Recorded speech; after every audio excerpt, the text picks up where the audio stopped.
Yes,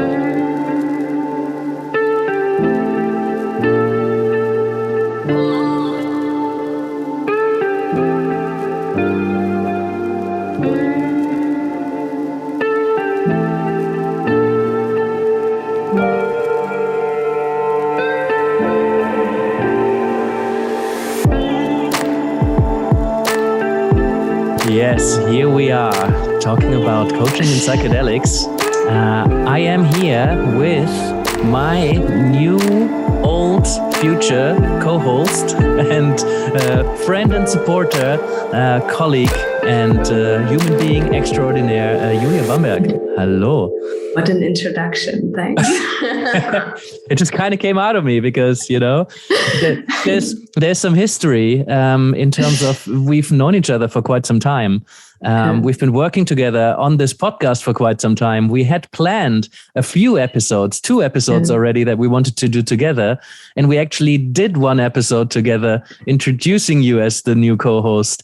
When was it? Like 6 months ago? Something like that? Yeah, something like August or something like that, yes. So then things happened. Marjorie joined our team. We just got more organized. We had to take a few episodes before.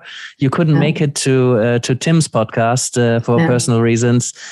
So in the end, we decided so much time has passed and you've grown so much as a practitioner working with psychedelics. It would actually be quite useful to give people a fresh insight into that. So we have something on the shelf, the lost episode, if you want, like maybe at some point, if enough people screaming for it, pestering us every day, maybe we'll put it out there. It might be interesting to listen to it side by side. But I think it's great that we're here and that we're doing a fresh one because I'm really excited to know also what you have learned and how you have grown and what you've added into your repertoire since we last spoke. Yeah. So really happy to have you on the podcast. Welcome, Julia. Thank you. Yeah. Do you work a lot in English as well nowadays? Do you have the Julia thing? Because I'm not quite sure anymore whether I'm Jacob or Jakob.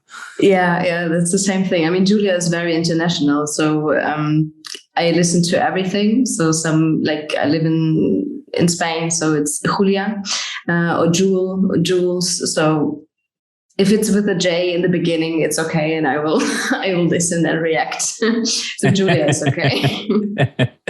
But it's a question that comes up often. Yeah, it's funnily related to like first time that question threw me. It actually quite threw me. I'm like, oh my God, I'm not sure anymore. Is this an identity crisis of some sort? Yes. Yeah. And it's funny that we only talk in English, even though we are 2 Germans. So it's also very funny when we meet. So we changed to English. Yeah, right. It was unimaginable for me just 5-10 years ago. And now I think most of my thinking in English and most of the people I talk to are in English after 17 years.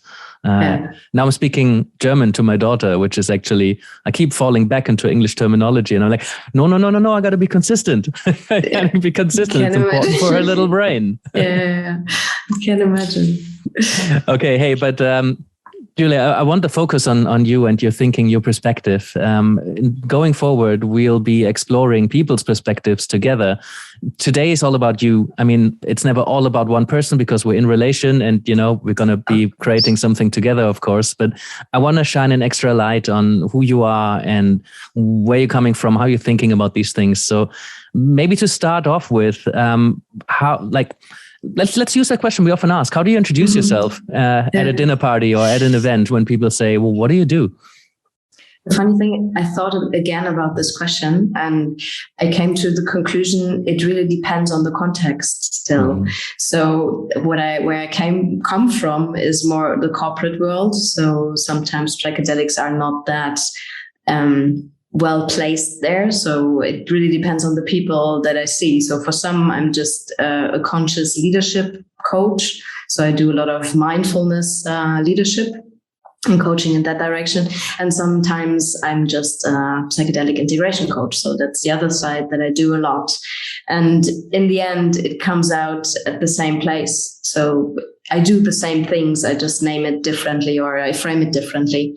And most of the time when I start with I'm a conscious leadership coach, then I end up talking about psychedelics because people are very interested in it. But sometimes it's just too much for the beginning. Yeah, that word conscious can make some people pretty curious. And I think we check out a little bit what the vibe of people are. Are they open to this sort of thing? Yes. Yeah, sure. And it's easier sometimes to go in there and to talk about the normal things, and people feel that there's something else behind it, and then they ask, and then they are more open for receiving. And that's what I see also in the corporate world when I work with people. So once you are connected, they are very interested and they are very open for a lot of stuff. But if you jump right into it with it, then it's just more like you're talking to a wall, and people are afraid or insecure or whatever it is, but they just step back. Yeah. I mean, it makes sense to be curious now before we get a bit into kind of how was your story into this. But what are some of those normal things you might be talking about, and where are some doors into, where can you open the doors from the normal things into psychedelics? What is normal? I think nowadays the word mindfulness is more normal than it was like 10 years ago. So I work a lot as a mindful leadership coach, or I worked a lot in that direction in the corporate world. And when I facilitate workshops there, then through my explanations, through the things that I tell them, they feel that there's more, and there may be some words or some background, some methods that I mention, and the people are interested, and then we go deeper. And that's the way I end up most of the time regarding psychedelics, because for me it's very connected. So that's what I really love to connect as well, the mindfulness and the psychedelics, because I think it's not so far from each other. Like when you meditate, when you have a regular meditation practice, you tap sometimes into these altered states of consciousness. Maybe they're different and that they are not so deep, and they run in a different way than it can be with psychedelics, but it's still the same realm. So it's not only substances that bring you into altered states of consciousness. So like breath work. So I do a lot of breath work as well with clients. So the version with non-substance version of psychedelics in a way. And you can work very well with it if you don't want to use any substances. Yeah, and altered states of consciousness are actually really interesting, particularly for organizations nowadays. I love what Jamie Wheel and Stephen Kotler wrote about ecstasis. Flow states, for example, are in altered states of consciousness. And often in flow states, people are so engaged. They're doing their best work. They're just flowing from one moment to the next. They're so absorbed in what they're doing, and they're working instinctively. When teams work in flow together, it's an altered state of consciousness, arguably, and they're doing their best work. So it makes a lot of sense to study that, to be curious about that, to see how it can be used for performance, for best practice, for driving things forward, for innovation, and how much can we innovate on different altered states of consciousness. And psychedelics is such a broad umbrella term for altered states of consciousness, but there's so much in there. And I can't imagine how someone would not be interested in that. Although I can imagine how someone might not be interested in it. Because you have parts that you really need to be wanting to discover, and also like shadow work. So I think it's unavoidable to go into that part as well if you work with psychedelics. But it's more getting to know yourself in a better way. And when you have a look on leadership, so good leaders, they know how to lead because they know how to lead themselves. And for being able to lead yourself, you need to know yourself. And being very true to yourself, and what you do and what you think, and your patterns and your past and whatever it is that comes into that. And therefore, I think psychedelics is a good door if you want to use that door and if you want to walk through that door. Yeah, and you need to be aware of, in business speak, what your derailers are. And often what's happening in the shadow, it's going to derail you. It's going to be in the way of you delivering your best performance or be the best leader that you can be. So understanding ourselves from that perspective, super good. And I'm so appreciative of for example, mindfulness is a fantastic example. 10 years ago, mindfulness had a very different reaction. 20 years ago, nobody was talking about it. And if you came into a business saying, I'm a mindfulness coach, or I'm using mindfulness in my leadership work, most offices or HR departments, you would have got laughed out of the room. So now we have a ton of evidence from within positive psychology, from generally, like there's so much now, and people have accepted that this is something that's going to be really helpful. And I see psychedelics go in a similar direction. So 5-10 years from now, I think it'll be a very different conversation. I hope so. At the same time, I see these pitfalls that you have with mindfulness as well. So now you can buy creams that are mindful creams for your face, and it's just overused. And by that, it's just, how do you say that in English? But it's watered, like it's watered down, away. Watered down in the end. And I think that's the pitfall that can be there with psychedelics as well. Like, what's the purpose we use it for? With mindfulness as well, do you use it in the corporate world to make people more driven, to let them perform better, to work more hours, or these kind of things? Then it's just a misuse. Or do you really use it in a conscious way and help them just be a better person for themselves? What can mean in the end, they leave the job and they leave the company. And then that's always the chances are high that this happens. And I think with psychedelics, it's in this direction as well. If it becomes more public and more possible to everybody, then there's a possibility as well that people misuse it. That companies can misuse it to have more workload done in the end, or being more creative for the company, but it's then less on the subject, the person itself again. Yeah, at some point I picked up the term mindfulness, and I thought that was just brilliant, because it gets commoditized, and then it gets applied in ways that are not really what it's about. And also the initial substance changes, right? Is it how much of a hamburger is it really still? Yes. Yeah, and it's not about brushing your teeth consciously every morning. That's not mindfulness. It's really like diving deep into your own psyche, and to really analyze yourself and your patterns during the day, and that might hurt. And people just feel like mindfulness is a tool that lets me cook in a mindful way, and that's not the thing. Yeah, and there's some benefit to being really present for a couple of minutes a day. It's gonna change something, right? It's gonna help in some ways. But it can go so much deeper. So I appreciate that. And I can definitely imagine a future in which leadership teams in certain companies are somewhat expected to do an ayahuasca ceremony once a year for their vision retreat or something, and somebody kind of does it, even though they don't really want to, because they kind of want to be part of the team. And that's kind of how you do things around here. That might be an interesting future. Yeah. Well, anyway, hey, let's take a few steps back. Actually, let's take a lot of steps back, depending on how far back you want to go. But tell us a bit about your story. What got you here? And by here, I mean coaching and psychedelics. What's your journey? Yeah. I try to frame it in a short version. So as I said, I come mostly from the corporate world. So what I did is a lot of personal development or HR development in companies. I accompanied assessments in companies, and development in general from corporate changes.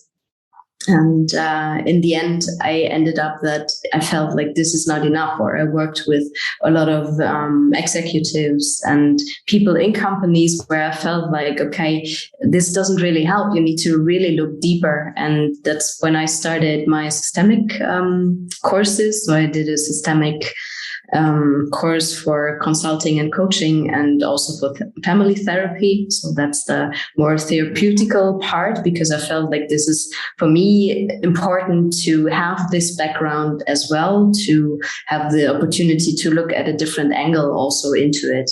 And And then I started working with... What was that training like? It was a systemic training, coaching training? There was a therapy element, or did you do some therapy training as well? A part. So I did first the systemic consulting, but it is coaching consulting mixed. It was 2 years that I did it, and I did a 3-year therapy course as well. So it was a mix. And I saw that it was, for me, very important when I work with leadership people, because they are human beings and they have a private life. And this systemic view on not only the person, but also the system around was very important. And to see that it's sometimes coaching is not the solution, because there are things in the past that need to be recognized and be seen. And with this therapy view or it was in a different way possible for me to work with the people. What kind of therapy? What kind of therapy was that? What kind of approach or theoretical framework? Systemic therapy, family therapy. Yeah. Also, okay. Yeah. And in this direction, also sexuality and relationship therapy. So I did a few courses in that, because for me it was very important to see the relationships you have in your private life, you have also with your colleagues, actually. So they're the same patterns, how you treat people. And of course, the person who's the closest to you, you treat the worst in the end. And with your family and in your corporate world, with your team, they're also the same patterns. So you can really relate to what is it in your private life that you bring also to the team when you lead a team.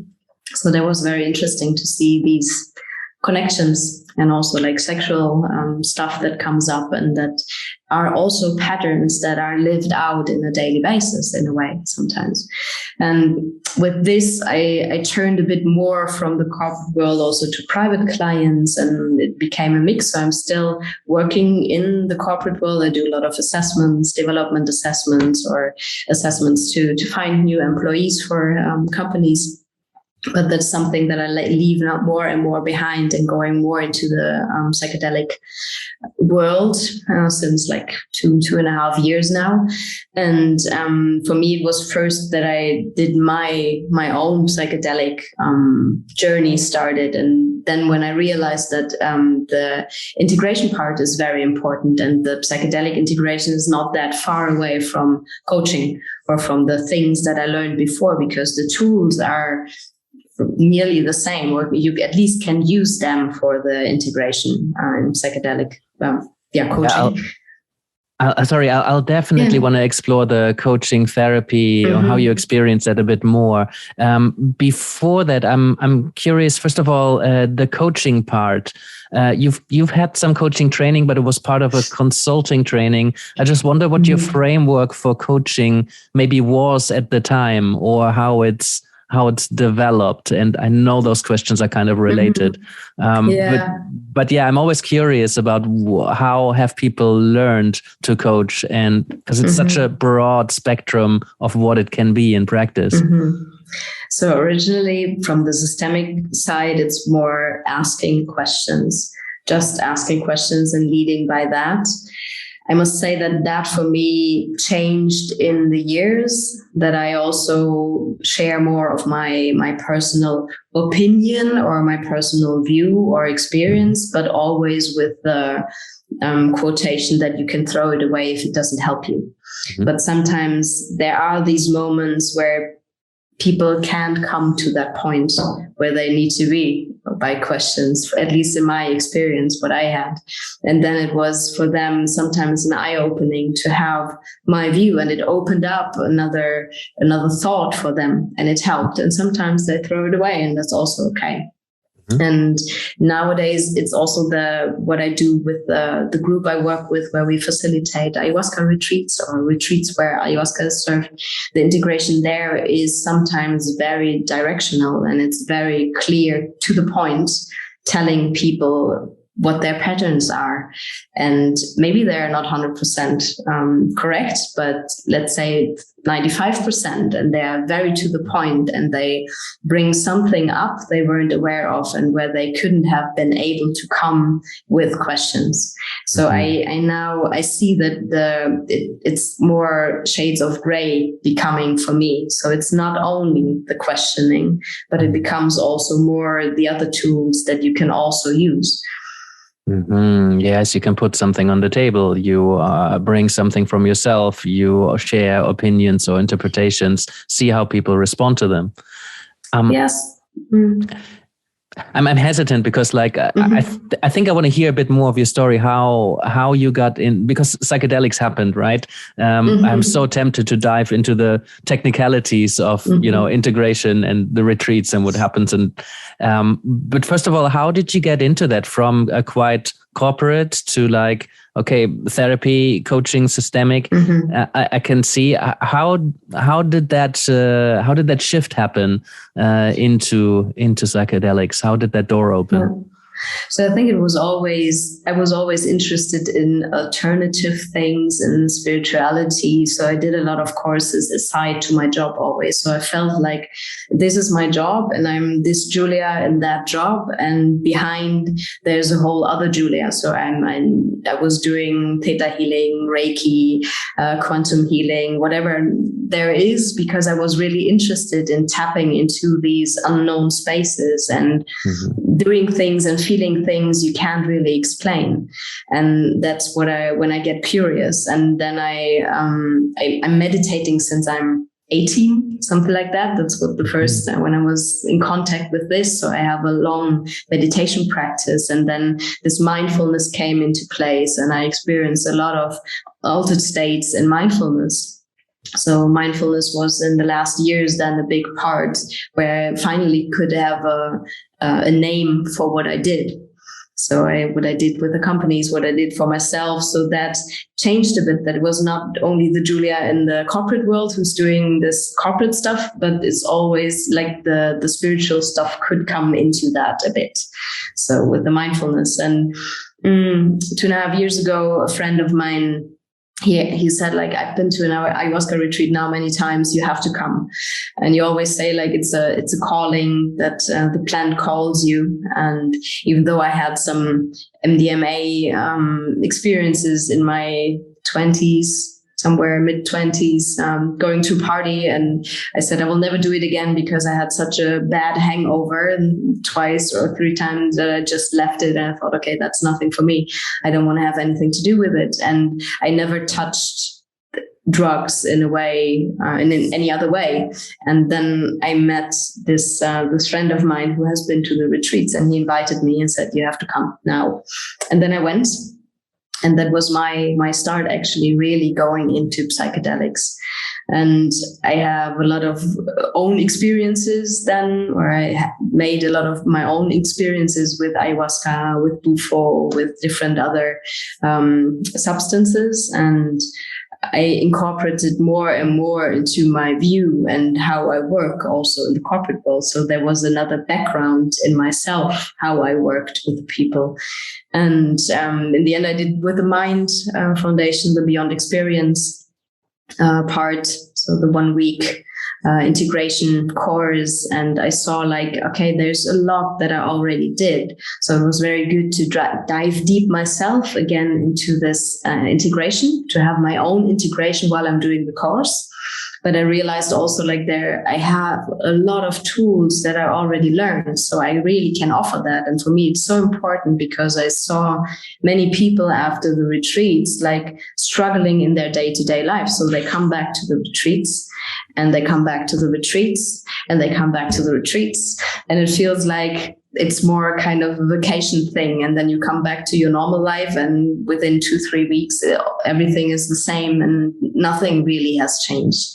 Normally, at least for the most of the people, if they don't do anything in between. And for me, it was very important to see what can we do during these retreats to really help things change so that the life can change. And that's how I went more and more into this world. And now I started a 3-year course where I think I will do another Master of Arts in Psychedelic Integrative Therapy. That is with NGO from Colombia and the Ubiquity University in America. And they offer like integration therapy. Is a mix of transpersonal psychology, research, and indigenous wisdom. So it's a mix of really like for the head, learning, but it's also like going twice a year to different places in the world and to have your own experiences, to learn from the indigenous people, to see how work with it in a sustainable way as well. So there are a lot of different topics that come together in this program. So I'm very happy to be part now of that, and very lucky to learn a lot now. And it feels like this is the right path for me. So where I feel at home, where I really want to work with people. And the other side now is facilitating. So I work with a group facilitating retreats where ayahuasca, kambo, and bufo is served. And I did my own kambo practitioner course last year. So I facilitate a lot of kambo and I really love the medicine as well. So yeah, so I think that's my path until now. So from the corporate world, systemic things, other courses in spirituality, mindfulness for the most. And then regarding psychedelic things now with the retreats, different retreat ceremonies and everything that is connected to that. Really immersed in the world. And I really appreciate your different perspectives that you bring in the different backgrounds and the different areas that you have explored and bring them together. So, I mean, you already kind of touched on that in the context of integration. People go to a ceremony and then they go back to a ceremony, and then every month they do a ceremony and they drink some tea, but they got the message, but they didn't hang up the phone, as they say, or they didn't integrate into their lives. It's so easy to come back to your normal life, so to speak, and not really implement the changes. So you saw that need for integration. So I guess my question is always around, well, why does coaching and psychedelics make sense together?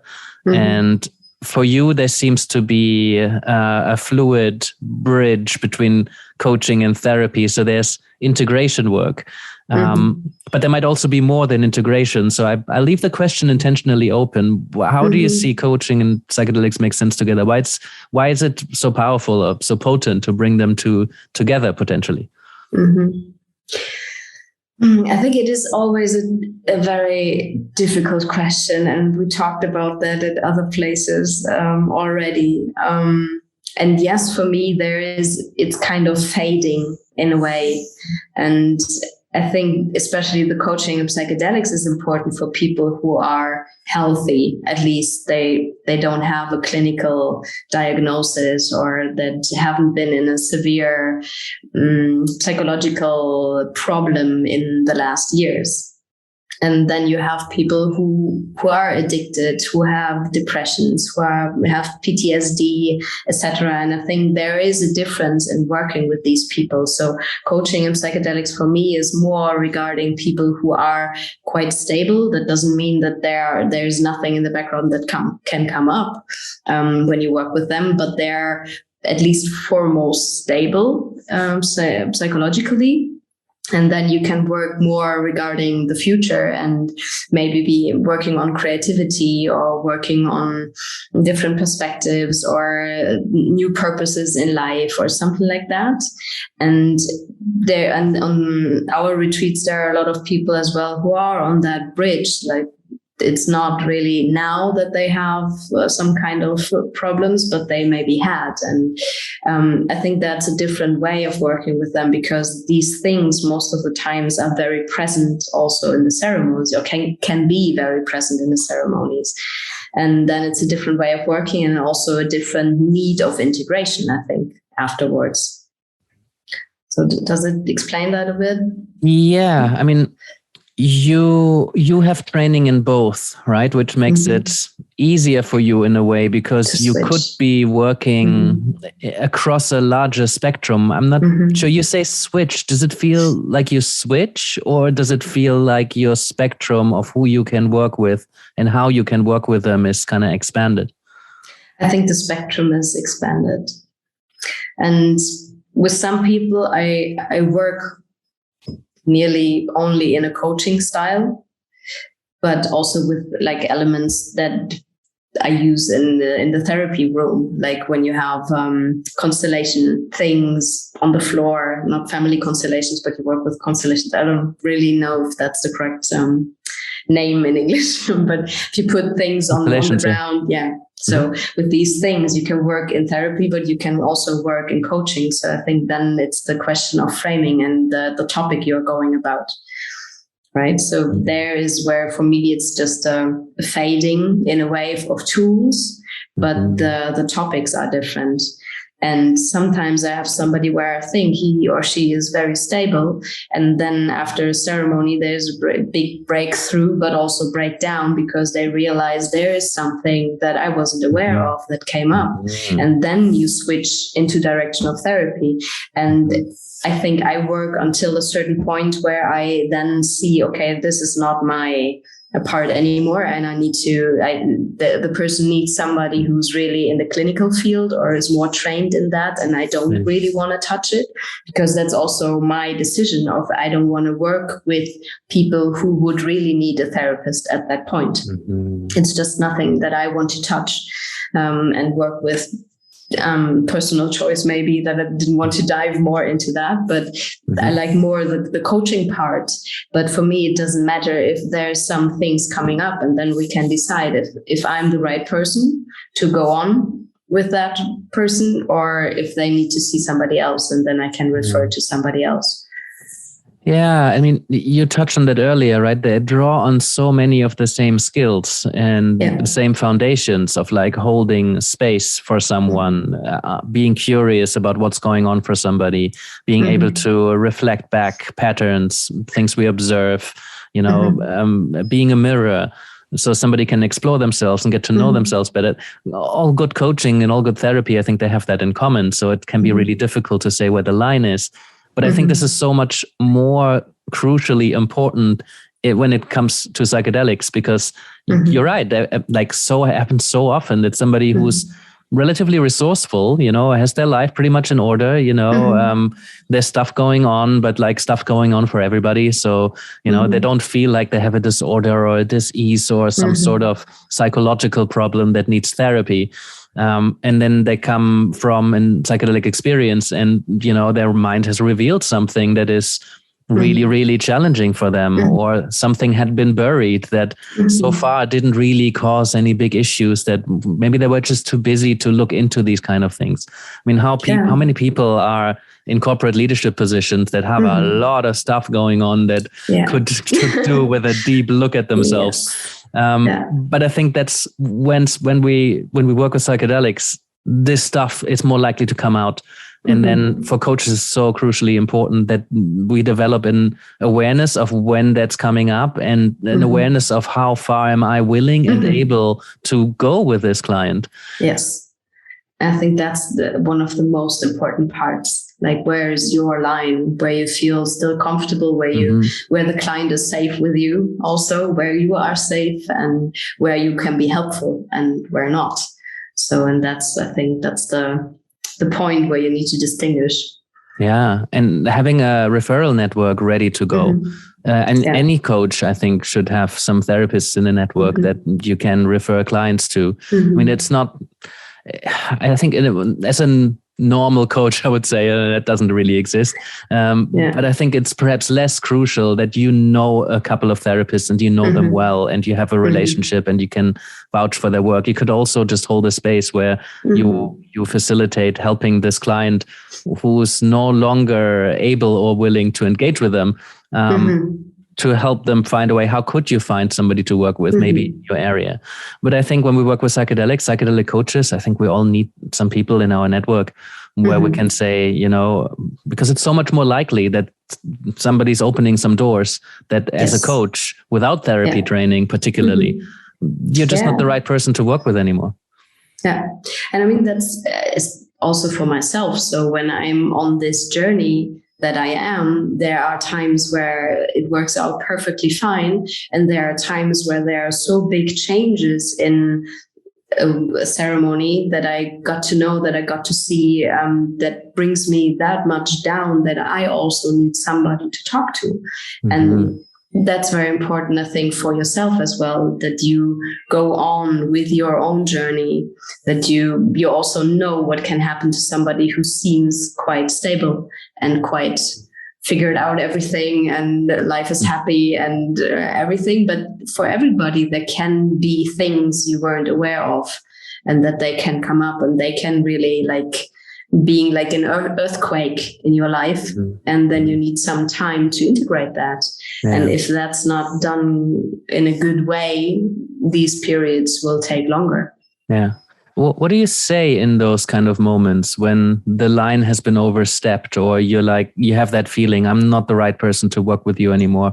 How do you have that conversation? Because I know a lot of coaches find that really difficult because they feel like they're abandoning the client, or, they're trying to hold on to them because they want to help them, but they're kind of out of their depth, but they don't want to have the conversation to stop working with them. Yeah. And I think for me also, it will always be the least easy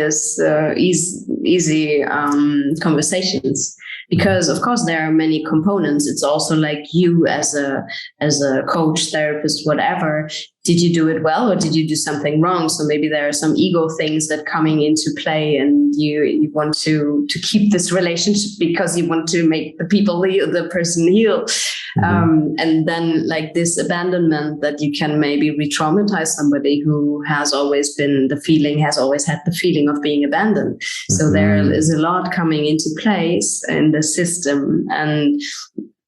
But for me, it's still important to also be true with myself. And if I feel I can't do that out of whatever reasons, and if I'm not helpful and I can't handle it anymore, then I have to tell it to the client. And how do you tell them? How do you tell them? What kind of words do you use? Do you remember a time maybe? I know this is part of our quickfire questions, but maybe you can remember a client that you've referred and how you've had that conversation. Make it tangible, Yeah. I had one that was at one certain point too close to me, like friendship-wise. So we got to know in a retreat, but then we had a kind of the same friendship group. And then I had to tell her, listen, we can work together, but for me, it doesn't feel right anymore, because there's a mix of roles that comes into play. I know too much of your life and you know too much of my life that it could be helpful for this client relationship that we have, client therapist or client coach relationship. So for me, it would be better if you look for somebody else who's with you, and I can help you with finding somebody. I can refer you to somebody. And I asked her what she thinks about it. And luckily, she really understood and she was fine with it, because she felt the same. But for me, it really felt like always like I always have the Dutch word in my head, like a barrier that I had to go into this conversation, that I had to go into this coaching, because it felt like I'm walking on eggs in a way. And it didn't feel fine for me. And I didn't feel like I'm in the right energy to help her and to be present for her.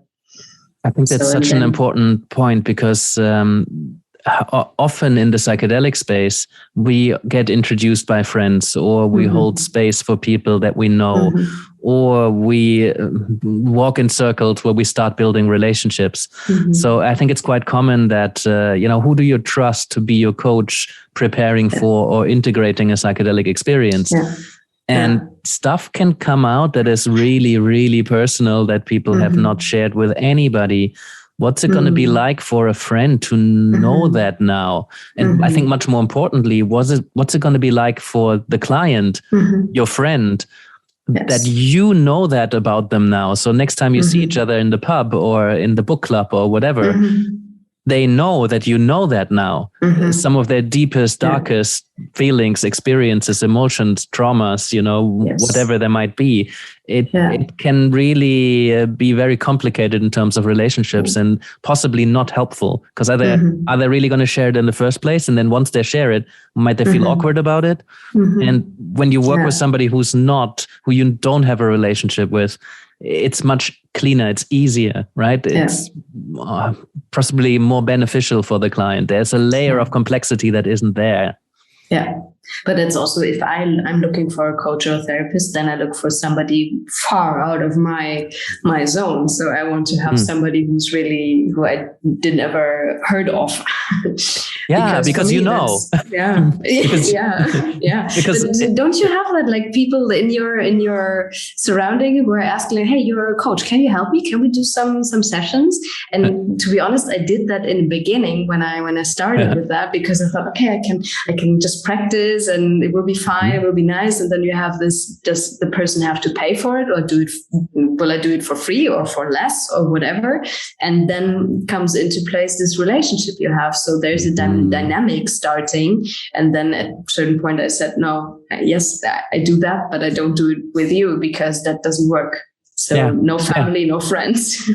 And I mean, we know that it's more helpful for them if we don't have a relationship, but at the same time, it makes perfect sense for somebody reaching out to somebody where they can share some stuff, because they already have a relationship, they already trust, they already is a sense of, I know this person, I feel familiar, which is so important for coaching work. But further down the line, it's not going to be helpful, and your clients might not know that. So I'd encourage coaches out there to consider that when friends or acquaintances or people in your vicinity ask you for the kind of work. It's also easier to sign up clients when they already have a relationship with you, right? So there's a business element to this. But at the same time, maybe you don't ask the right questions in the relationship, because you feel like you could break something, or it's not appropriate to ask the question. And I think therefore is the distance very important, because sometimes you have to be very blunt in what you ask, and it's easier if you don't know the person. Yeah, for sure.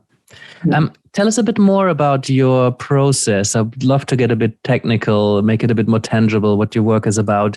You mentioned mostly integration. I wonder if you also help people prepare for journeys. What kind of substances do you work with? You mentioned a few already as well. So looking at your coaching work particularly, if you separate them, right? If somebody comes to you for personal, professional development, creativity, leadership, you mentioned the kind of coaching spectrum, what I would label it. If somebody comes to you, how do you work with them? It really depends also where they come from. So sometimes I have people who want to have a psychedelic experience. So maybe they want to do it where I'm part of the team, maybe not. And I also offer like 2 sessions upfront to prepare the people for it. And afterwards, to be honest, I don't have a setting frame that I always do. So sometimes it's like afterwards they need 2 sessions, sometimes they need 3, and then they just go their own way, and maybe they come back a half year later because they have another question. So maybe it's not the best economical idea what I do, but for myself, but that's how I feel. So it's very free, and it really depends on the client itself. And oftentimes they come when they have the experience, and then I feel like, why didn't you come before you had the experience? Because oftentimes the experience itself could have been way safer, way nicer, way easier to integrate if they would have prepared in a different way, and if they would have known things up front. And let me dig into that, because I think it's really important. So what's important to know, and how can someone prepare, and what is the role of the coach in this? Also there, it depends. For me, it depends on the substance. So I'm mainly familiar with ayahuasca, kambo, bufo, wachuma, and psilocybin. And for me, it really depends also when you look on the internet, there are different, some say you are not allowed to eat for 3 days, and some say like you can eat everything until you go there. So it really depends on the source where you have it from. But I think it really depends on the substance you want to take, how you can prepare for it. So when should you stop eating meat? When should you stop eating garlic and whatever? So whatever can be influence the experience itself. Or when you take antidepressants, when should you stop with the antidepressants upfront? And there are still people going to these kind of experiences who stopped in the morning of the same day with their antidepressants that they took for 8 years in a quite high dose. And then it's like, why didn't you go to somebody to talk to them before? Who prepares you in a way. And that's what I meant also with that it's very individual. So sometimes I also refer there to somebody else because I'm not a lexicon. I don't know everything, but as far as I feel safe that I can prepare them for what they could expect in a way, what there happens. If somebody is on antidepressants, I mean, I know you have some training in therapy. You have some knowledge around what antidepressants do. Do you work with that? Do you give any advice with that? Because as a coach, I would stay far away from that. That's where I draw one of my lines. But like, how do you work with that if somebody comes and reveals such information? For me, I mean, I'm not that pharmacologically trained yet. That will be in the next month. So I try to get more information also due to the course. But until now, I just play safe. And for me, it's like you have to stop with it at least 3 weeks before you do something with substances that can interfere. So, but some just say like, if you didn't take it the last 2 days, it's okay, because you can look up at Wikipedia how long it lasts, right? Until it's kind of done in your body. But for me, this is, I don't feel fine with it. So I would always recommend to get away from it by yourself, because also when you drop it like 2 or 3 days before, you will have these side effects from not taking them anymore. So people feel like really, really bad side effects from that. And it can take weeks before it's out of your system. And then afterwards, there's who knows what kind of effect. So to be on the safe side as a coach, I would always say, talk to your psychiatrist, talk to your therapist, talk to a pharmacologist, talk to somebody who can give you expert advice, talk to a person that you trust on this or who put you on the medication. As a coach, I don't want to take responsibility for somebody getting off medication. Personally, I stay away from people who take medication when psychedelics are involved, because from my perspective, I just don't know enough about pharmacology. I don't really want to do that kind of work. I have a specific kind of range of people that I want to work with.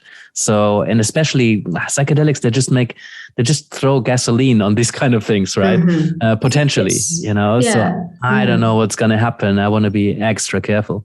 Yeah, it's healthier for all of them.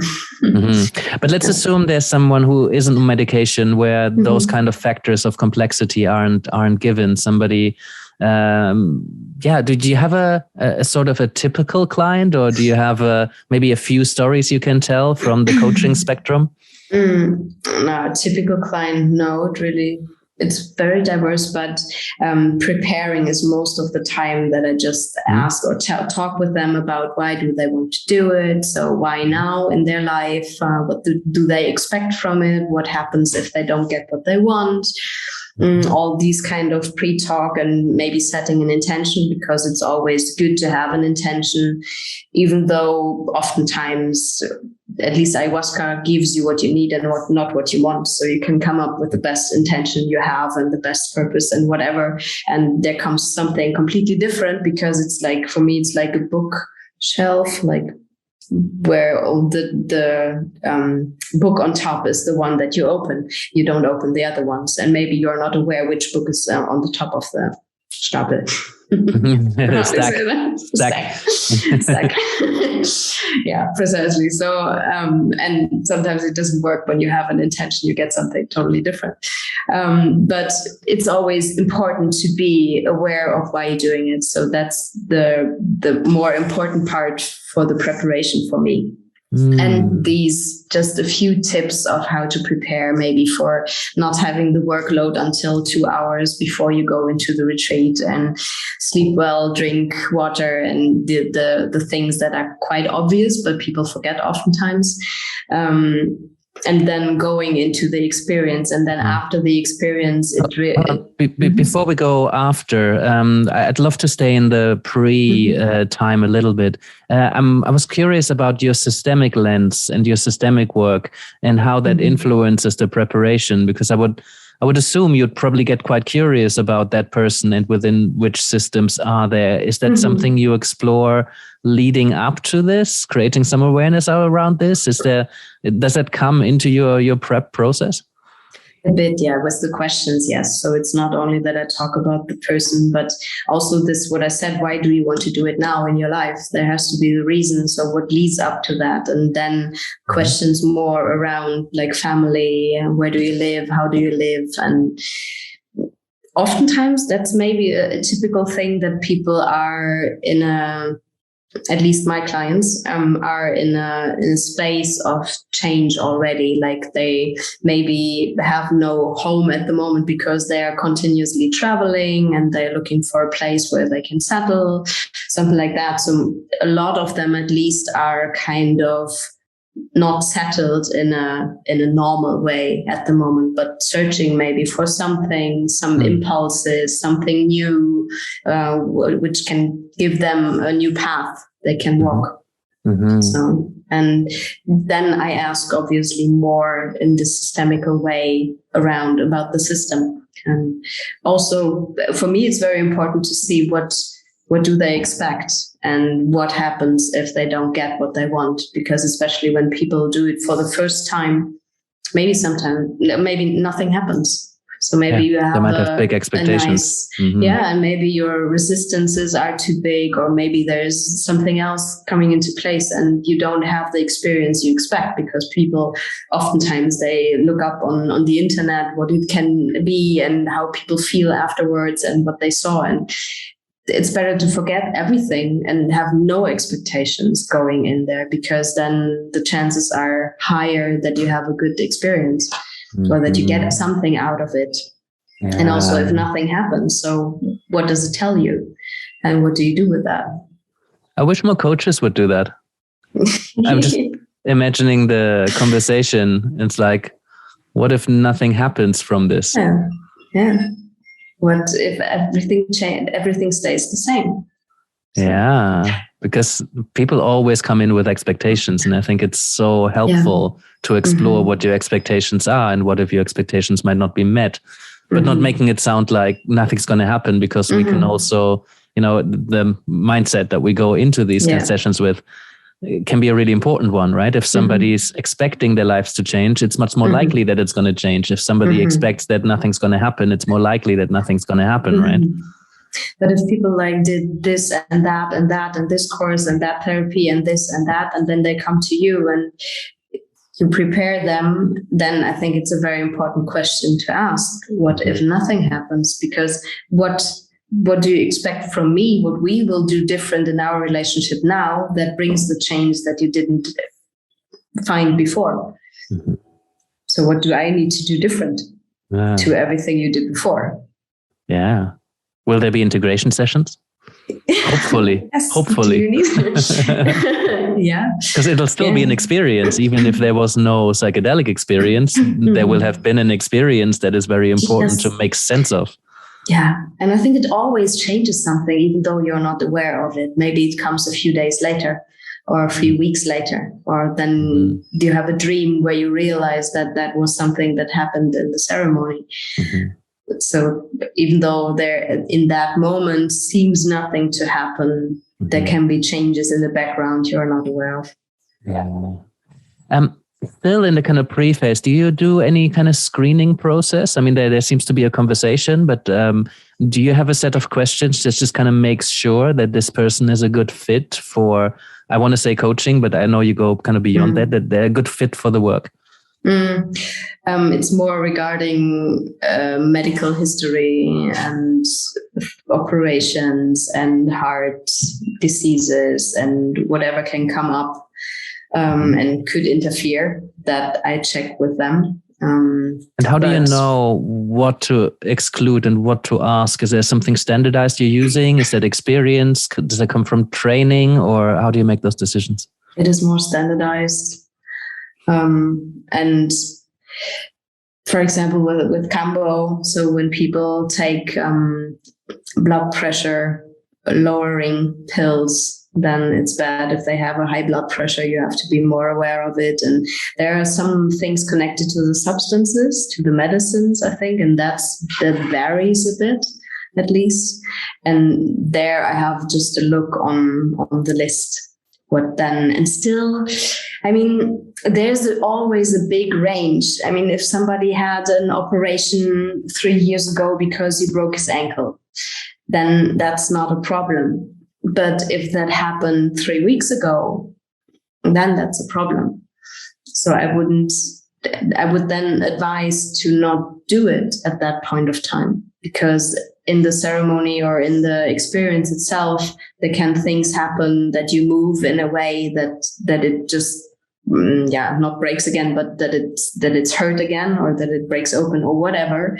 And the other thing is that the skin is not that connected like it should be. And with things like Cambo, where the blood pressure is rising and the whole system is really like irritated in that moment, it can be dangerous. So these kind of things, having in mind when is what important to ask.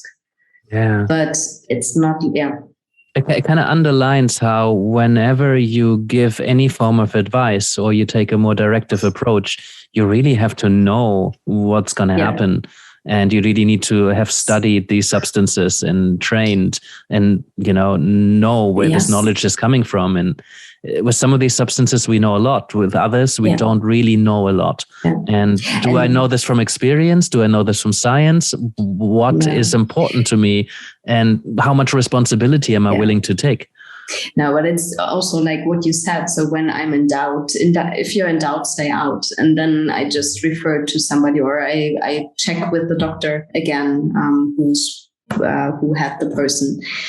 But for example, with this operation, so when it was an operation that was 3 years ago and it's all good and it was just an ankle, then it's nothing that I care about in that moment. So there is a spectrum where I can be quite sure that it doesn't make any interfering or interruption for the process itself.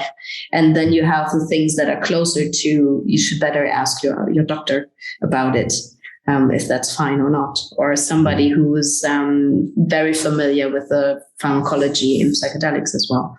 So because sometimes, I mean, that's the thing with the integration as well. If you bring somebody who had an psychedelic experience to a clinical psychiatrist, or in the night, maybe a clinical psychiatrist into the ceremony, he would say this is a psychosis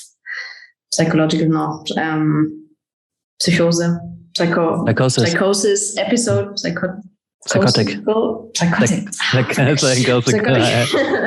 Sorry, psychotic episode, and it's just how you look at it, and that wouldn't help the person. So sometimes maybe the right therapist wouldn't help. And I think therefore it's important to have integration coaches who are more open-minded in a different way, who can help in a better way than maybe solely clinical trained psychiatrist or psychologue could work with them. Do you know what I mean? And that's, I think, is also for the preparation and the integration. It's the same thing. Yeah, that's what I always appreciated about the existential approach to therapy and to coaching, and generally the attitude towards labels and dogma, right? Somebody comes and says, oh, I have ADHD or I am autistic. I want to be like, I want to know, what does that mean to you? Like, I don't care so much about the label. The label can help some people getting some resources or feeling connected to a certain group of people. But if somebody says, I'm addicted, I want to bracket what I think that means. I want to ask, tell me about that. Because somebody says I struggle with addiction doesn't necessarily mean that they're an absolute no-go for coaches. I want to first of all understand what their experience, their human experience of somebody who labels what they're experiencing as addiction. What's that like? And then I can make a decision, a more informed decision, whether that's something I'd better stay away from, where I feel out of my depth, or maybe where a coaching approach could potentially offer some value. Yeah. And it's more the question of what do you do with it in your life? So what does it change in your life that you have this label? And where do you act because of this label maybe as well? And falling back on that label. Sometimes it's just used as an excuse as well for some things you do. And that's what I realized also about language. So I think in English, you're an alcoholic, even though you are dry, right? There's no you can be 30 years sober and you're an alcoholic who's 30 years sober. I had 12-step approach. Yeah. But then it's still like, I had in an interview somebody who said, I'm an alcoholic. And so I asked, okay, so what does it mean? How much do you drink daily and how often, and to have a feeling for that? And she was, no, I don't drink. I said, oh, okay, you don't, because in German it's different. You have a different word for somebody who has been alcoholic, but who's not recently alcoholic anymore. And there was my English that was not sufficient and I didn't understand. So that's also like, what does language do with this? Yeah, what assumptions does it give us? Yeah. I want to go during, because, most coaches would stay away from attempting to coach anybody during a psychedelic experience. At least I hope so. Personally, I hope so, because I think people who are currently under the influence of a substance, they're really vulnerable, right? It's like it's a lot of responsibility to have any kind of engagement with them. For that reason, I can't say I'm not tempted to be there when a client of mine who has prepared for something goes through an experience, but I don't want to in order to take that out of the equation. But I know a lot of coaches also sit with the clients that they have prepared, and it sounds like at least some of your clients, you're also around when they have their experience. So I wonder how you navigate that. I put another hat on. So I put the coaching hat to the side, and maybe I have more a guide or facilitator hat than on my head. Because yes, as I said, as you said, for me, it feels strange to go into this coaching client relationship in the process itself.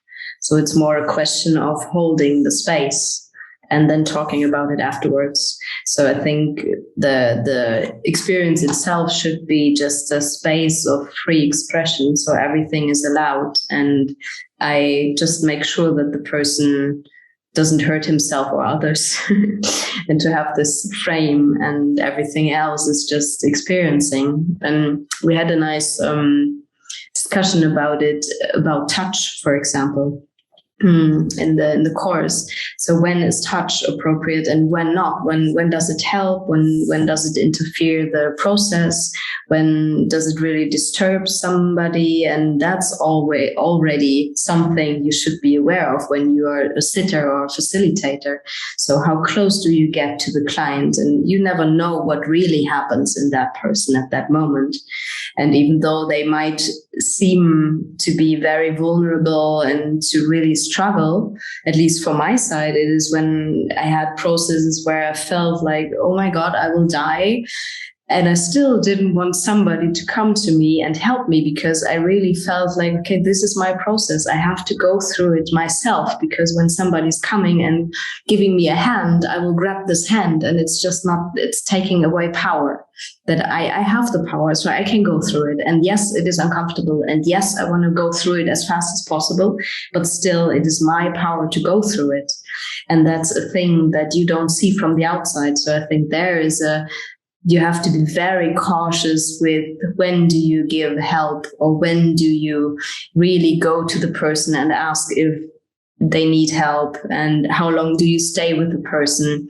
Sometimes people who are really leaning on others their whole life, and they struggle in these processes, they are very happy that you are there, and they try to hug you, and they try to grab your hand and don't want you to let go. And at the same time, it's just they take the energy from me. That is one thing. And the other thing is I don't help the person because I feed the pattern that they always have lived in their life. So it's a way of, okay, I'm here, you are safe, and you have the power yourself to go through it for now. We will be here. We will make sure that everything is good. But that's the best help you can offer in that moment. And that still is far away from coaching, but it is I'm there. In a way, right? Because there's so many parallels, because you're in coaching very often, you're holding space for somebody to go through their process, you know? Yeah, that's true.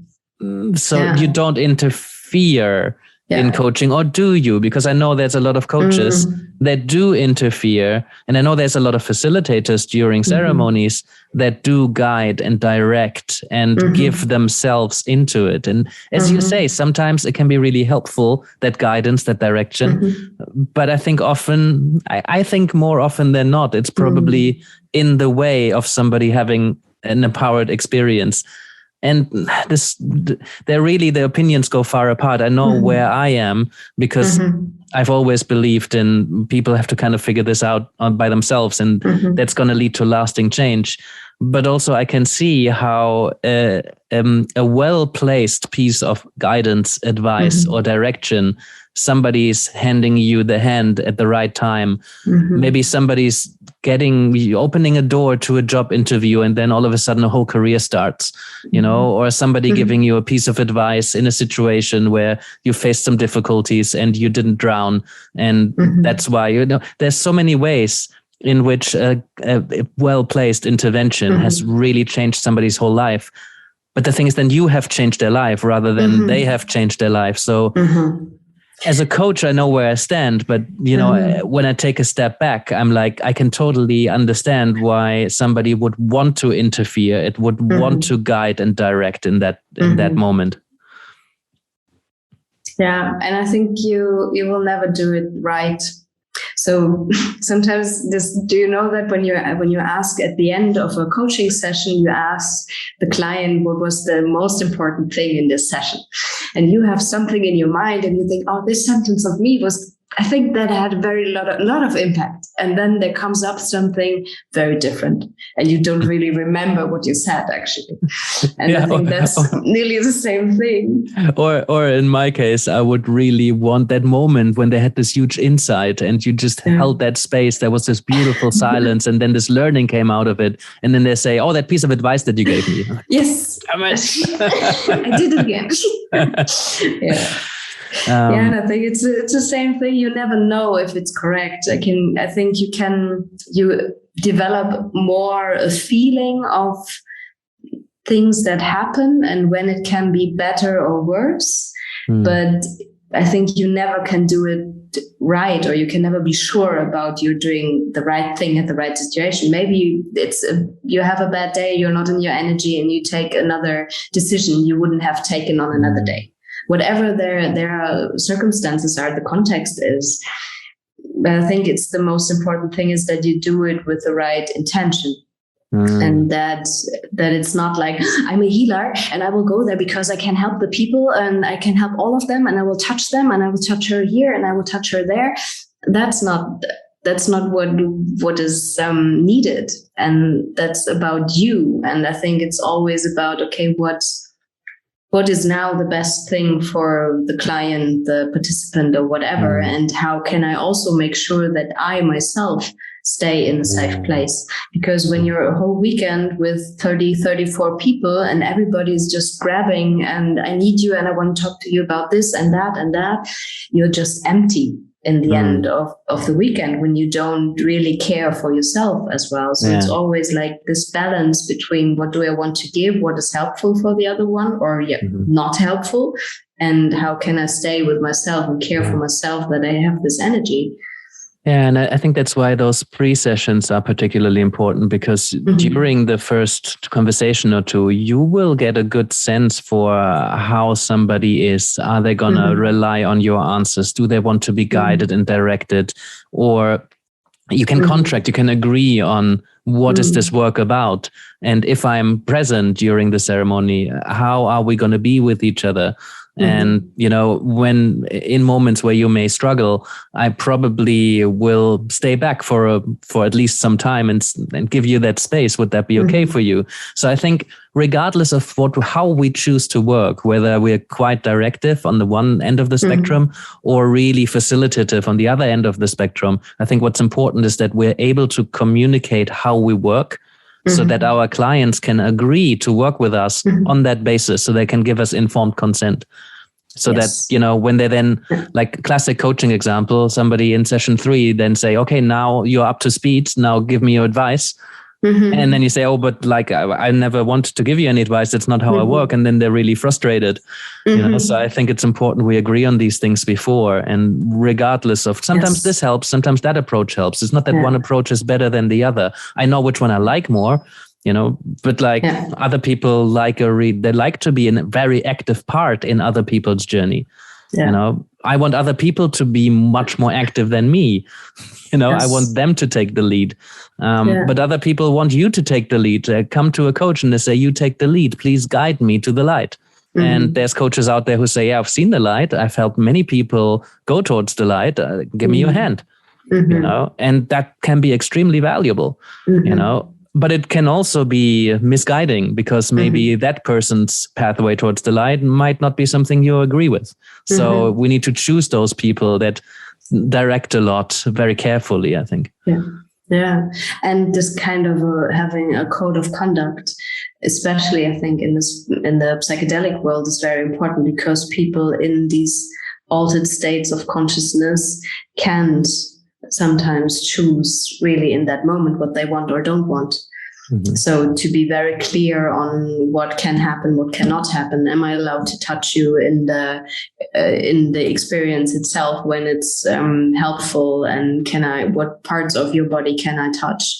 And these kind of things, to be very open about that in the beginning. Am I allowed to hold you? Is that okay? Or is that not okay? And still, it can be different in the situation itself. But if there's somebody who's really like, I don't want to be touched in any way, then it's good to know that before. If you are a very touchy client, or if you're a very touchy coach or therapist, and you feel like, oh, he or she needs a hug, I will give her a hug. And then it just interrupts the process. So also that, I think, is very important, especially when you work one-on-one. If you work with a group, I think it's quite different. And for me, it's more about really holding the space. And that's what I like a lot about breathwork as well, or at least the way I do breathwork is more really holding the space. I don't talk that much. I help the people, if they are new, of course, to go through the process, but it's their process. And I'm just there to have this container. They have the process in, and then afterwards we can talk about it. And I think, at least for me, that's also something that I appreciate in ceremonies. Like, there is things provided, but it's still not directing. So it's not directing my process. Yeah. I wish clients would know that more, so they could ask, what kind of ceremony is that? What kind of shaman is that? What kind of coach are you? Are you somebody who guides and directs? Or are you somebody who holds space for me? And it can be more, it's rarer that clients appreciate the holding of space. I've had a few that say also, like, if you don't actually do anything, like, why should I pay you for it? Yeah. But I think it's like, I had this example in mind, like, they don't pay for what you do, but it's like, you don't pay a pilot because the flight was so good, but you pay the pilot for the flight and that he just carries your baggage. And that's nearly the same way. It's not afterwards you can decide if you want to pay or not, because he didn't do the best effort or didn't give you a drink during the flight or something like that. So, but it's still your luggage that you take with you and you go through it.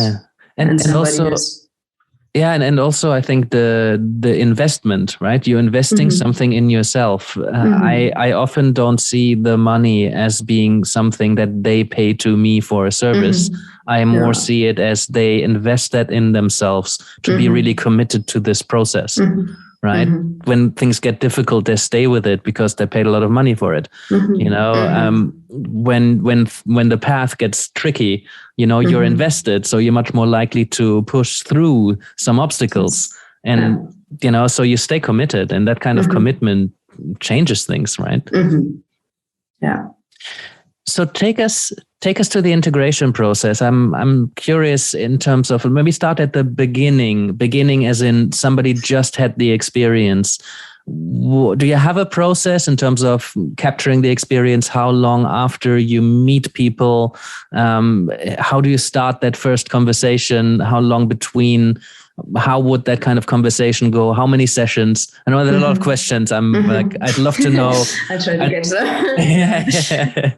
Just sketch it out. And again, you might not have a set process for all of this. It might depend on the context, but talk to us a little bit about your integration work.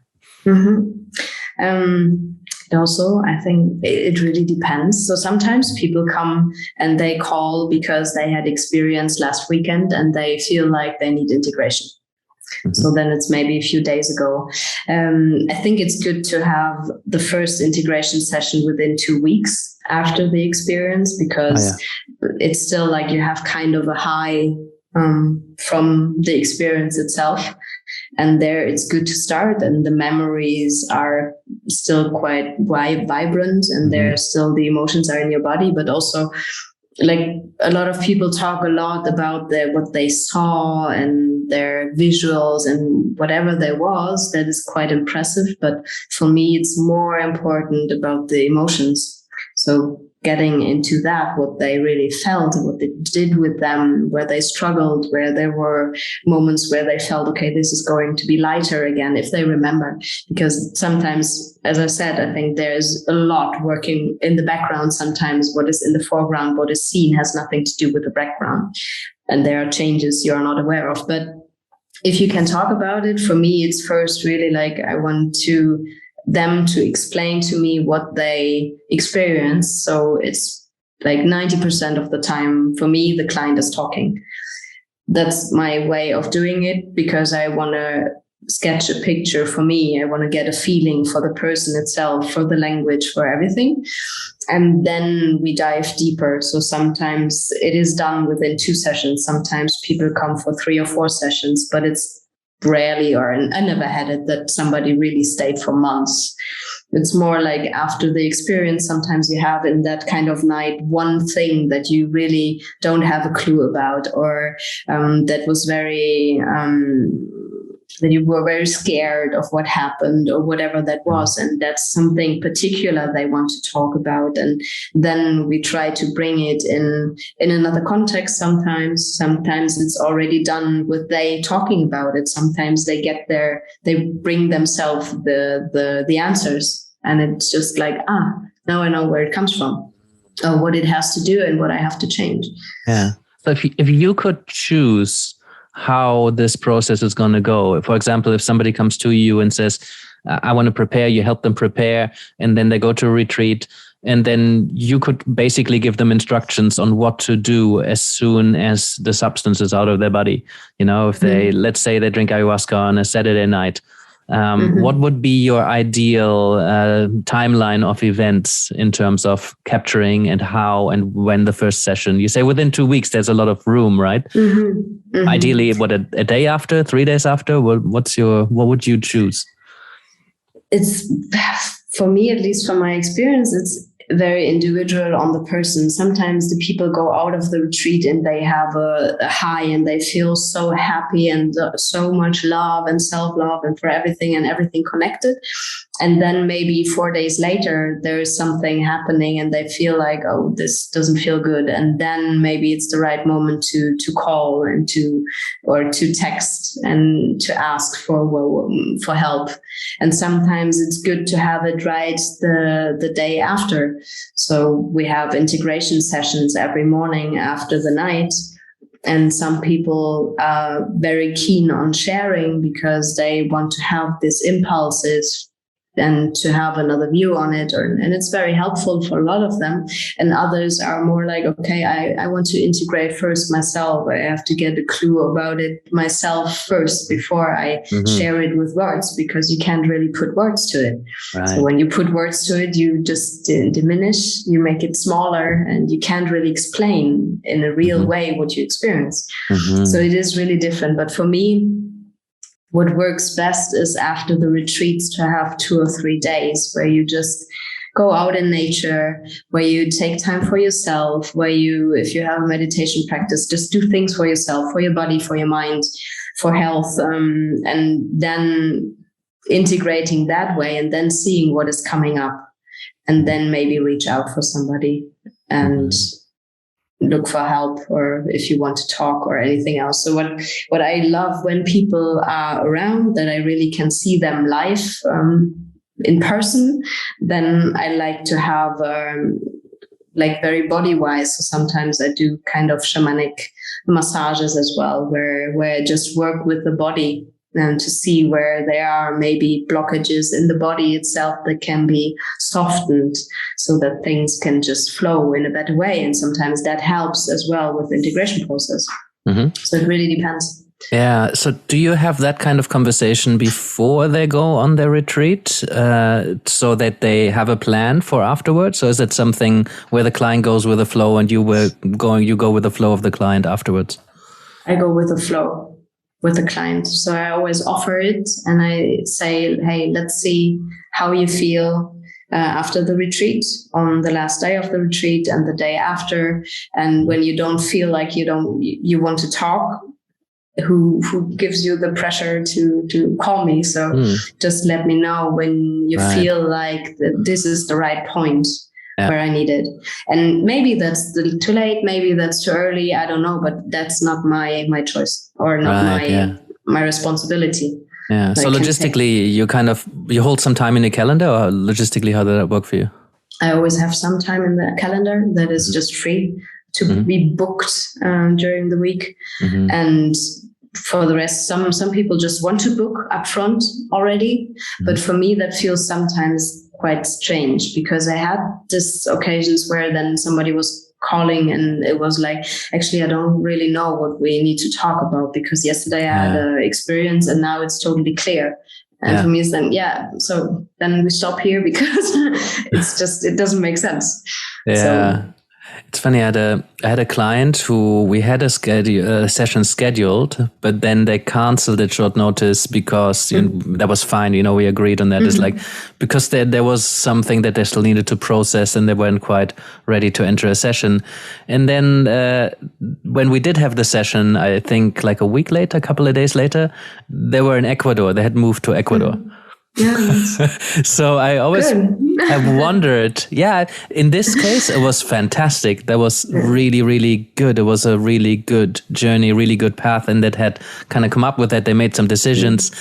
But I also, sometimes clients make decisions, radical decisions like that, quit their jobs, break up with their partners, God forbid, leave their kids and family or something like that, because they experienced something. And I wondered whether coaches' role to some extent is to perhaps contain some of that energy or question some of that energy, maybe help to channel some of that energy in a way that's going to be constructive long term, rather than an impulse thing, because a lot of impulses can come up.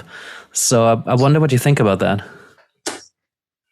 I think you obviously need to have a hold on the client if that's the case. So if the client takes these decisions and feels totally fine about it and doesn't see the need to call you and talk with you about it, you can't do anything about it. I think it's a good thing to mention upfront when you prepare that afterwards there might be some things coming up, or in the ceremonies there might be things that seem totally clear and the best idea ever to do, but to be aware of that you should maybe give it a few more days to rethink it and maybe talk in a session about it. But if they don't call you, it's just not your responsibility, right? But if they call, or if you have an appointment with them and they bring that up, I would say like, hey, that's amazing. And at the same time, give it a few more days at least to think about it and see what happens within the next 2 weeks. And then just check on it again. So you'd also offer some direction, right? Because there's different approaches. You can say, hey, yes. Why don't you wait 3 days and then we talk again?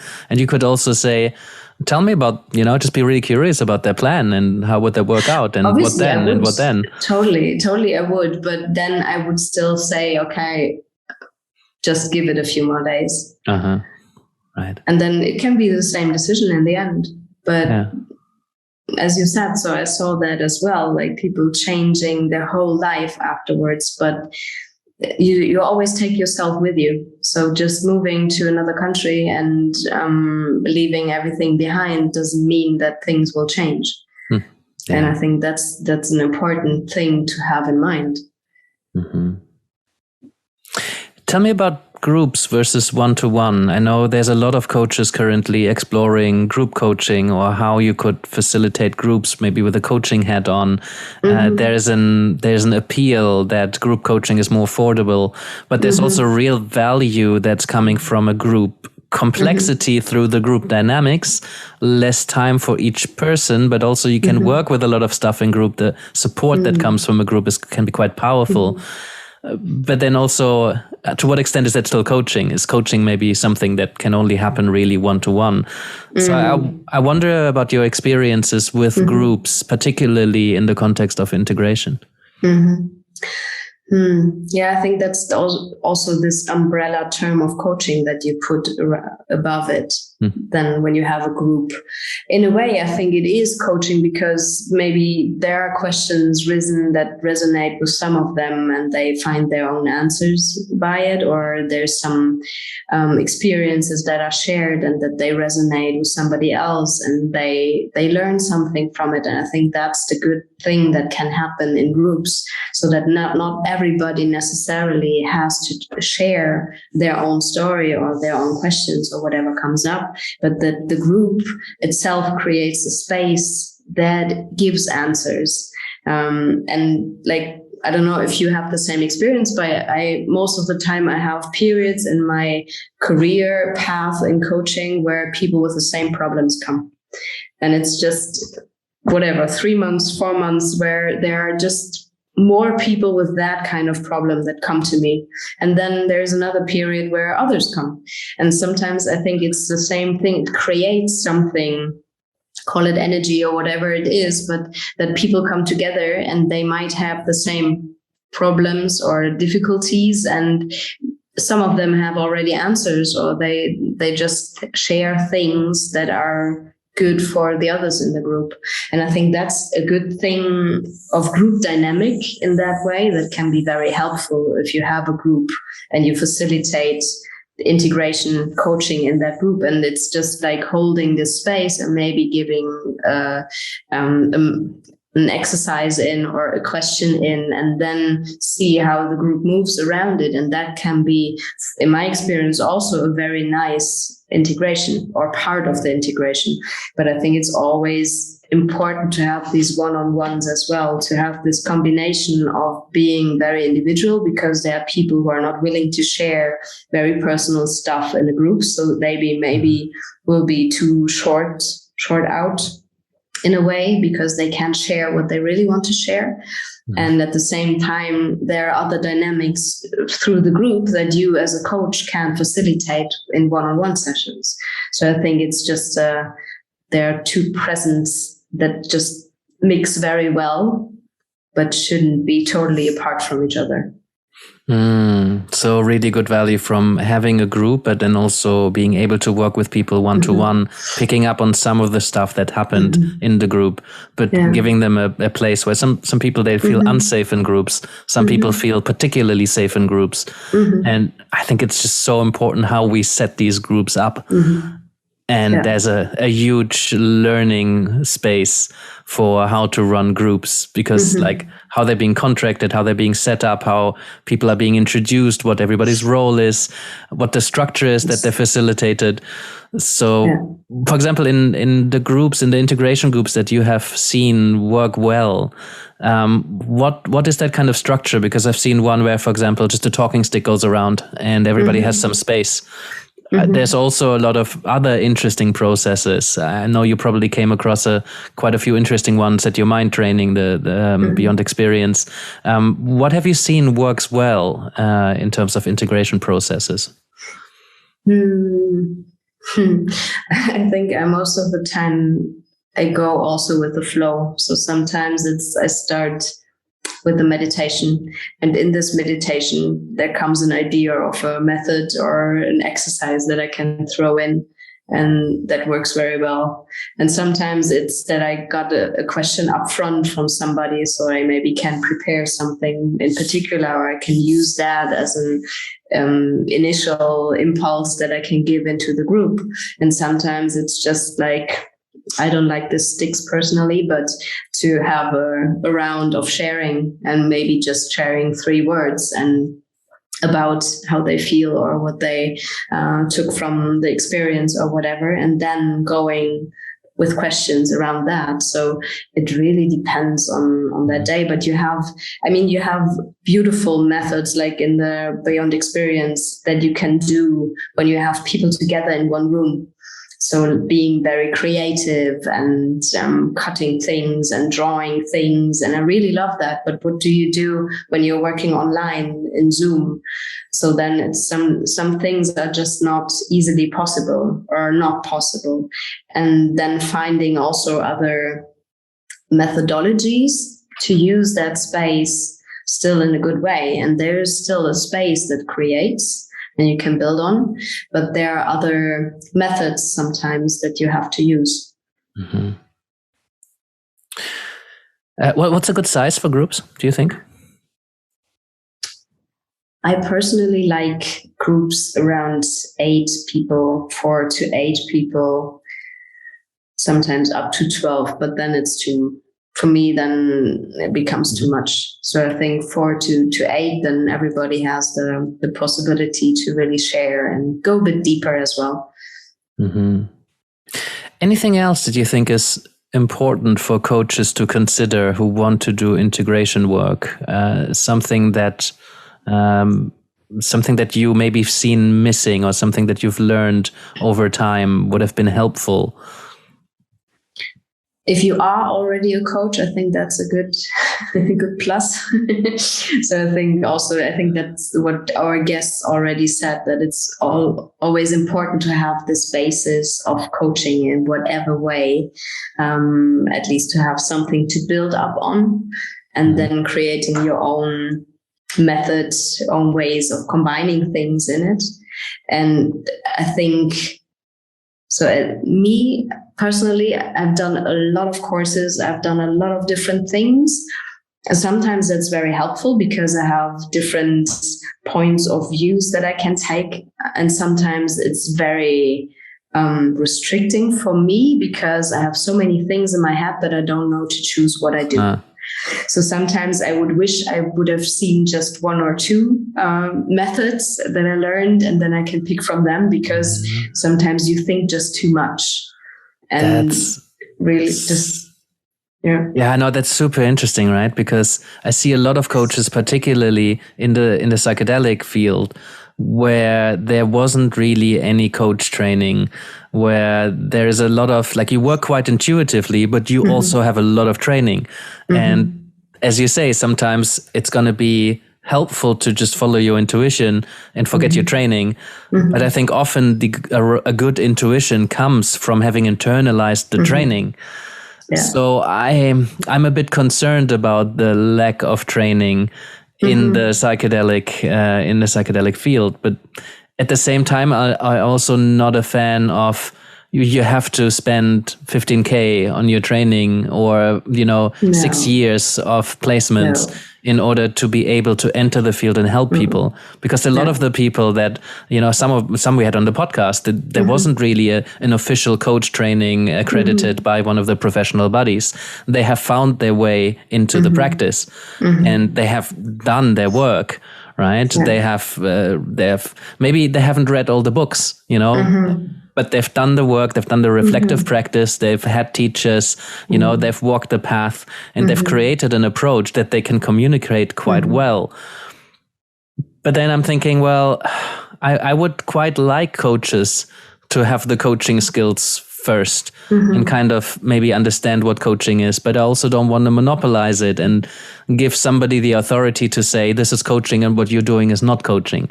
So I'm a bit torn on that regulation, non-regulation. And again, it's one of our questions, right? Is it going to be helpful to have some regulation in this field? What do you think? I think in a way, yes. So what you mentioned, I think there should be a basis in whatever it is regarding coaching. So if it's systemic or existential or whatever coaching form, but that you have a mindset of being a coach, or what it means. For me is important, and not if you did a lot of psychedelics, that doesn't mean that you're a good psychedelic coach or integration coach. So what does it mean? What is the attitude? What's your framework for that? What does it mean to be a coach? That you can ask the right questions, that you can put yourself out of the arena, that you, I think that's the most important for me, because of course you as a coach, you always have some, at least for me, that's like, I have highways going on, like, okay, this goes that direction, can mean that can be directed to that. And maybe that's then the point. And this ball, throw it out of the way, because that's your own thing. And it's not because you had wonderful or challenging processes at nights that you can give that to the client and that will be helpful. So I think that's the most important thing, at least for me, being a listener and letting the client talk and do its own work. Get your ego out of the way. Yes. You are not the important person in the room when you do coaching. So that's not you yourself as a coach. And I think that for me, at least, is the most important thing. And yes, you have a lot of tools that you can work with. And I think then you can just pick different things that can be helpful. But in the end, I just saw the article about the relationship between therapist and clients. And I think that's the same thing for coach and client. If you have a good relationship with somebody, then that is part of the deal, why it will work out. So sometimes it's not even that you have this training and that you have spent a lot of money on it, but if you can facilitate a good coaching in whatever way you do it and whatever name you put on it, and the relationship is good, then it will be more helpful than maybe somebody who's doing it by the book because he learned it very well, but doesn't have a feeling for the person. Or I know that we discuss it always, like, is it important for a coach to have his own psychedelic experiences? And yes, that is the question. And for me personally, I think yes, because then you can at least imagine what kind of crazy things can come up that you can't explain and you don't know from other parts in your life.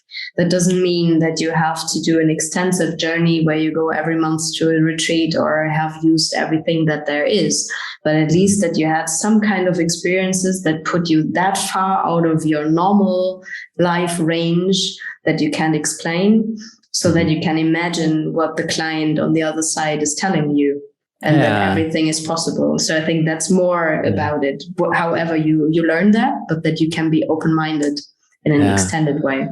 Yeah, I really agree with that we can imagine it, right? We have a sense for what might that be like. We have had a doorway into the kind of arena that they're playing in. Yes. Like I can coach somebody in a leadership position because I've taken the lead on things. You know, I have an experience of what it means to carry responsibility. And I think that can be really important for the relationship.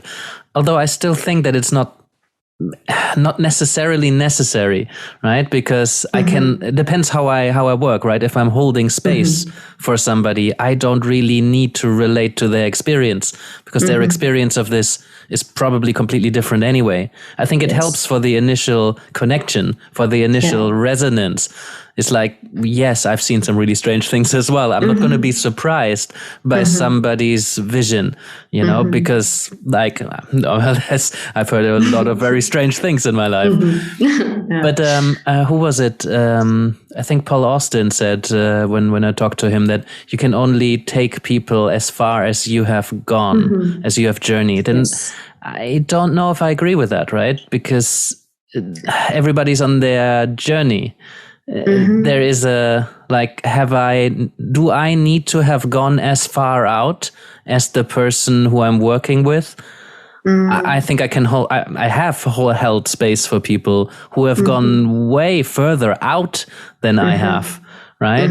People who've met the aliens, people in deep conspiracy holes, or people who have run companies that bigger than anything that I would have responsibility for. So I was able to hold space for them, and they appreciated the space where they could think. I don't bring myself and my own experience into that because I don't think I agree with that. You can only take people further. What he also said, which I very much agree with, is you need to be in a good place to hold that kind of space for someone, you know? And if you haven't gone to certain places and you're triggered by your own traumas and you haven't kind of made sense of your shadow, it's difficult to hold space for somebody who wants to do that. So in that sense, I see. Yeah. Yeah, and I think I can relate to what he said about you can't go further, or you can only bring somebody as far as you've been. Not maybe in the coaching circle, but more in kind of ceremonies. So when I see how different ceremonies can be and how deep the processes can be and how different the facilitators are in these different ceremonies, that's where I feel like people who have seen a lot, who have traveled a lot, who have done a lot of ceremonies and had really deep processes, the processes of the participants are also deeper than in other spaces where maybe the facilitators just started or just didn't have that deep journeys yet. So the processes are kind of shallower. And there is what I can relate, that maybe it's also kind of a safer space because it would be out of your possibilities to manage if there are really deep processes because you've never been there. So that kind of the intelligence of the plants that maybe arrange that in a way as well. But not for the coaching space. That's true. I would agree with that. Right. There's another question. What would you wish you would have known when you started out on this journey? Is there some advice you could give to your younger self, or an advice you could give to coaches starting to move into this field?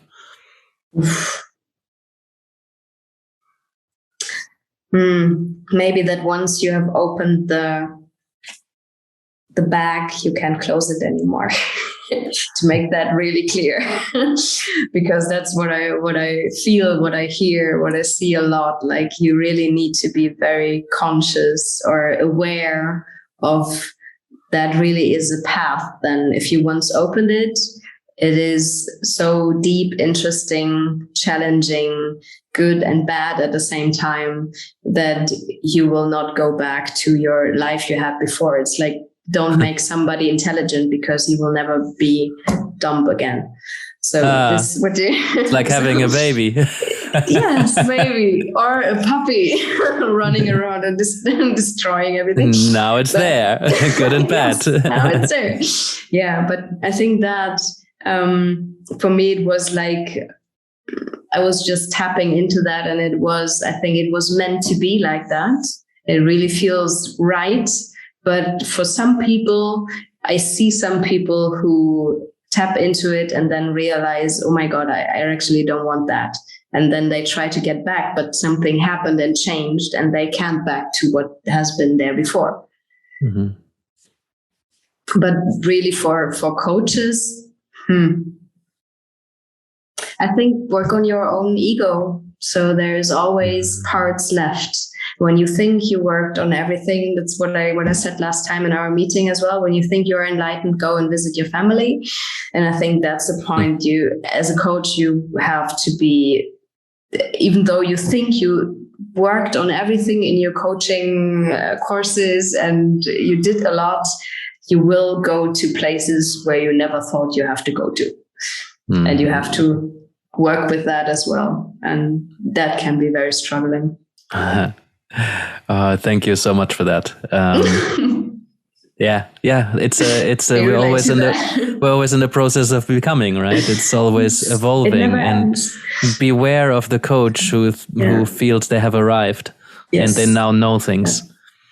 And I had a really funny, interesting conversation with my parents about it, because they don't really understand what I do. I mean, they accept it, but it's like, why is she doing these kind of things? It's strange. And they asked me like, but you have to come to an end. I mean, you don't have severe traumas in your childhood. You have nothing bad has happened to you in a way. Why do you look for problems? You have to be done at a certain point. Why do you have to do it again and again? And it's really like, what do you answer to that? I think we are never ready. And we always find, we are always things that you can work on, that you can make different, better, whatever it is, but that maybe changes something. And I think it's never done. Yeah, and yet it's attractive, that concept of being done, right? That finite point after which we are healed and we're going to stay healed. Or we now know things, we're now a coach and that's done. Now I can just do my work. You know, this commitment to continuous growth and learning. When we stay still, actually stuff comes up. We cannot possibly be still. So for me, it's difficult to comprehend how someone could even want to arrive, because as soon as you arrive, I mean, people who stay still, they get depressed usually. Right? We need change, even though we might not like change because it's uncertain and it's uncomfortable in many ways. But staying still is way more uncomfortable. Ask anybody who hasn't had any change in their life for even just a couple of months. Yes, so we just walk on. But on the other hand, I always also relate to that concept of we are good as we are, and we are healed and we are perfect as we are. And that's the other thing. So I'm not sure what I'm connected more to. So in a way, I think everything is good, yes. And at the same time, I don't want to stand still. So I love to be curious. I love to learn. I love to explore, and as well myself, even though it hurts sometimes, but really confronting myself with myself. And then things change and things are better. Some things are worse for a moment, but then they become better. So this kind of change always needs some friction and some things that really want to burst before you really change. And then it's not nice. But afterwards, if you walk through it, it can be very nice. Yeah, and I think that's why, particularly in organizational contexts, so people who spend a lot of time in corporate, they don't want to connect to the I am perfect as I am and I can accept myself as I am, because what gives a lot of drive and energy and motivation to move forward and get things done is this, I lack something, I'm hungry, right? I always had that aversion to the word hunger, because people want to be hungry for something, but but hunger points to a lack and to a pain. Something's not there, it needs to be there, a hole needs to be filled. But actually, when we can accept ourselves as we are right now and still realize that tomorrow I'll be growing, or I can still feel that sense of drive, right? Drive is, I think, a much better word than hunger, because drive for me just says, I want to be over there, you know? And I'm fully aware and perfect and self-accepting the person that I am today. I still want to not be that person anymore tomorrow. And how could I? Yeah. Yeah, but I think that's where the aversion sometimes comes from people. They feel they lose their motivation and their hunger. And I think a lot of people in corporate are scared to lose their hunger and maybe their drive. And I think you can definitely maintain that drive, but it comes from a more kind of positive perspective, rather than from this position of lack of pain. Yeah, but sometimes it's also that the people are driven by the outside. So when you want to have a career in a company, you have to go with the guidelines that are given to you, and you have to pretend that you are driven and you want to do this and that better, and that you want to change things, and that you are innovative and that you're creative. And there's a lot of pressure, but it doesn't really come from the inside. At least that's what I feel oftentimes. It's kind of superficial because it's from the outside, and you have to have the drive to fulfill the things that are put on you from the outside. But there's big gaps between, okay, I can do that for maybe many years, but one day there will be this flip where you realize, okay, this has nothing to do with me. And then you have to look on the inside. Yeah, and this is where coaching, and particularly in the context of psychedelics, are so powerful, because how often do people on that kind of super driven path make space for that kind of a reflection, for that kind of depth? And so sometimes it needs to be smashed into their face that, oh my God, what have I done the last 20 years? Maybe I do want to do things differently. This is actually not me. I have become this version of myself that I don't actually really like, or that it's driven by something external. Well, here's a chance to do things differently. But this is where the coaching comes in, because it's difficult to do things differently once you have established a lifestyle that depends on the salary that you've worked for 20 years. You know, just doing something radically different might not be the solution here. Bringing in something that you care more deeply about may not be welcomed by the system that you're operating in. So then it gets very complex. And I think working with a coach is so helpful to start making some of these changes without this radical, I'm going to stop being a banker and become a therapist, or, you know, I'm going to give my sea-level position, and I'm going to become a shaman, and I'm going to go to Ecuador. There's something in between, maybe. Yeah. And I think people appreciate, like, they're often left alone after such an experience, and then they might feel even more guilty because now they have seen the light, but they don't feel that there's any way out of it, and all of a sudden they're back in their normal life, and nobody has a clue they have no relationship with what they've just experienced. You know, it can be really difficult, dark place to come back from something that was essentially really positive. Because you can't talk to nobody. Nobody will understand it. Nobody wants to hear about it, or you feel like ashamed for talking about it. And then it stays just with you. And then you go back to your daily routine. And then also what you experienced might have been very, very beautiful and nice. All this will just fade out, and you go back to your normal thing. And that's also one thing that I had to realize. It is hard work. Change, and also in these kind of journeys. So having a routine, having also this routine not being a routine, but also adjusting it again and again. What do you need during your day-to-day life? So what do you need to do between the retreats to have your energy? What do you do for your body, for your energy, for the connection with nature? So from a more shamanic point of view, so how can you be connected, and how do you maintain this connection, and also with your body, with your being a woman. And never had I felt always like a woman, but now I really feel the difference between the connection between my womb and the power that I have there, and just being a woman from the outside. So these kind of things are just subtle changes, but they have such a big impact, and you will lose them again if you don't care for them. Mm-hmm. Yeah. Hey, we've been talking for about 2 hours, which is usually the time we move into some of our sort of quick fire questions, because sometimes they go into places. Before we go there, and being aware that we've answered some of those questions already, is there something you wanted to talk about, something you wanted to bring in, an angle, a perspective, something that you feel is going to be important for coaches out there listening to this? I think we talked really about a lot. What I feel is very important is kind of supervision, or having a coach group. Thank you. Like people who are on the same path and who you yourself can talk to, even though maybe it's not an organized supervision thing, but having people in your network you can talk to as a coach and maybe ask questions and bring cases up.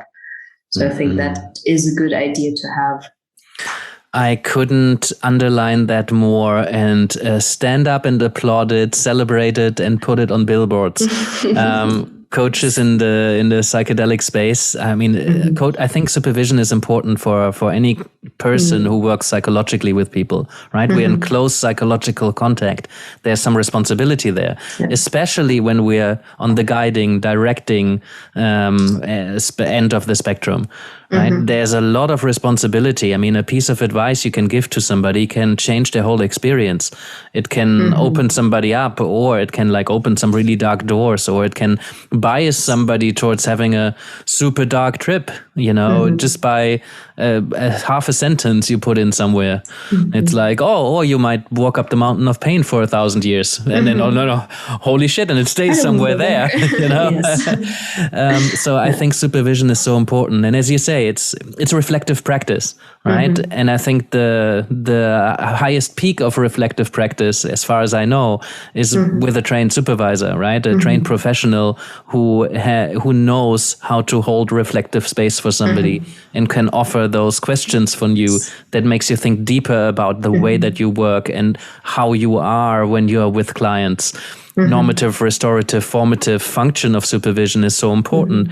And when we talk to a colleague or a peer, or to a teacher, or, to a group of other coaches in any way, about how we work and what we experience with our clients, that can be helpful, but they're not necessarily aware of, they don't necessarily have a systemic lens.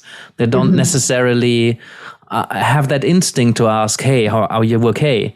They don't necessarily are curious about, what have you agreed or contracted with this client? Thank you for bringing in supervision. When we work within the psychedelic space, I think it's crucial. Yeah.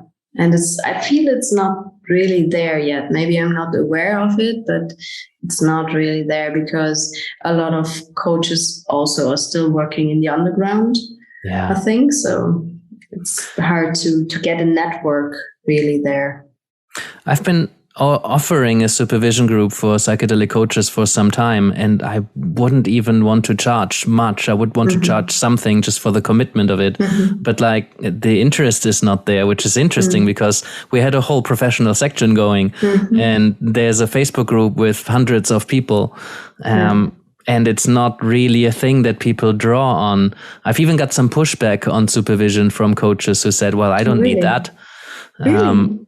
Wow. Why, it's like, I don't need that. Why? Okay. So it's like, for me, then you should come. For me, that's difficult, but also you can't make them. There's no regulation, right? No. Yeah. Okay. Well, let's do some questions. What are some books or people that had a significant impact on the way that you work? I'm very bad with names, I have to admit, but I made a small list of books that I felt very important. But some of them, I think they were already mentioned in other episodes, like from Fadiman, the Psychedelic Explorer's Guide, or Consciousness Medicine from Bosat. What I really like, a personal thing, is von Jodorowsky. It's the practice of shamanic psychotherapy. That is quite different, I think, but it's also interesting. How's it helped your coaching? It gives me the permission to have strange ideas. Let's say that, because I don't know if you know him. No. I don't know much, actually not much about his background, but he has rituals that sometimes are quite strange for patterns to just cut a bond. Like, for example, when a woman is actually married to the father energetically, so a woman who doesn't have relationships in her life because they always break after a certain time, and she was always the princess of the father. And like, there's a very deep connection. Sometimes it can feel like a marriage, and energetically men can smell that. And then the relationships don't work well because the men smell that there's already the part, or the place is already taken. So they can't be the partner really, because there already is a partner energetically. And then there are some parts where you can, or the idea is then, for example, that you find a man who's having the clothes of the father on for a one-night stand, and you have sex with that man while having the clothes of the father on. And then you fulfill that was the marriage in a way, and by that, it just breaks the bond. And these kind of, so there, sometimes it's really like you have to send a big dick that you bought somewhere, you have to send it to your father or your mother, and you have to say, like, this is not me, this is not mine anymore, I can give it now back. And by doing this, it's kind of a magical thing that does something on an energetical, psychological level with the relationship that people have with each other.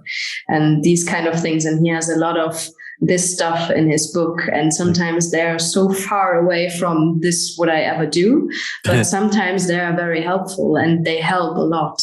So it's very nice to look into it, because there are a lot of different situations where I can use it for.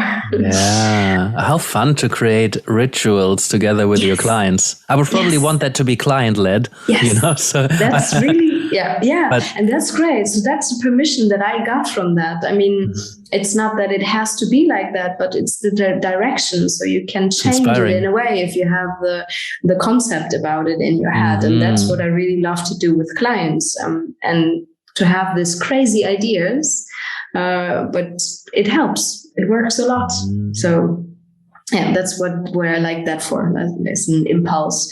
And from Alma's, the unfolding now. So it's just about being presence in the moment. And but cool. I must also admit, I don't read books from first page to last page oftentimes. So sometimes I just read through, I pick things that I seem to need. And I have oftentimes 6 books in parallel on my shelf. But so these are the books I think I would recommend. Cool. We put those in the show notes for sure. Yes.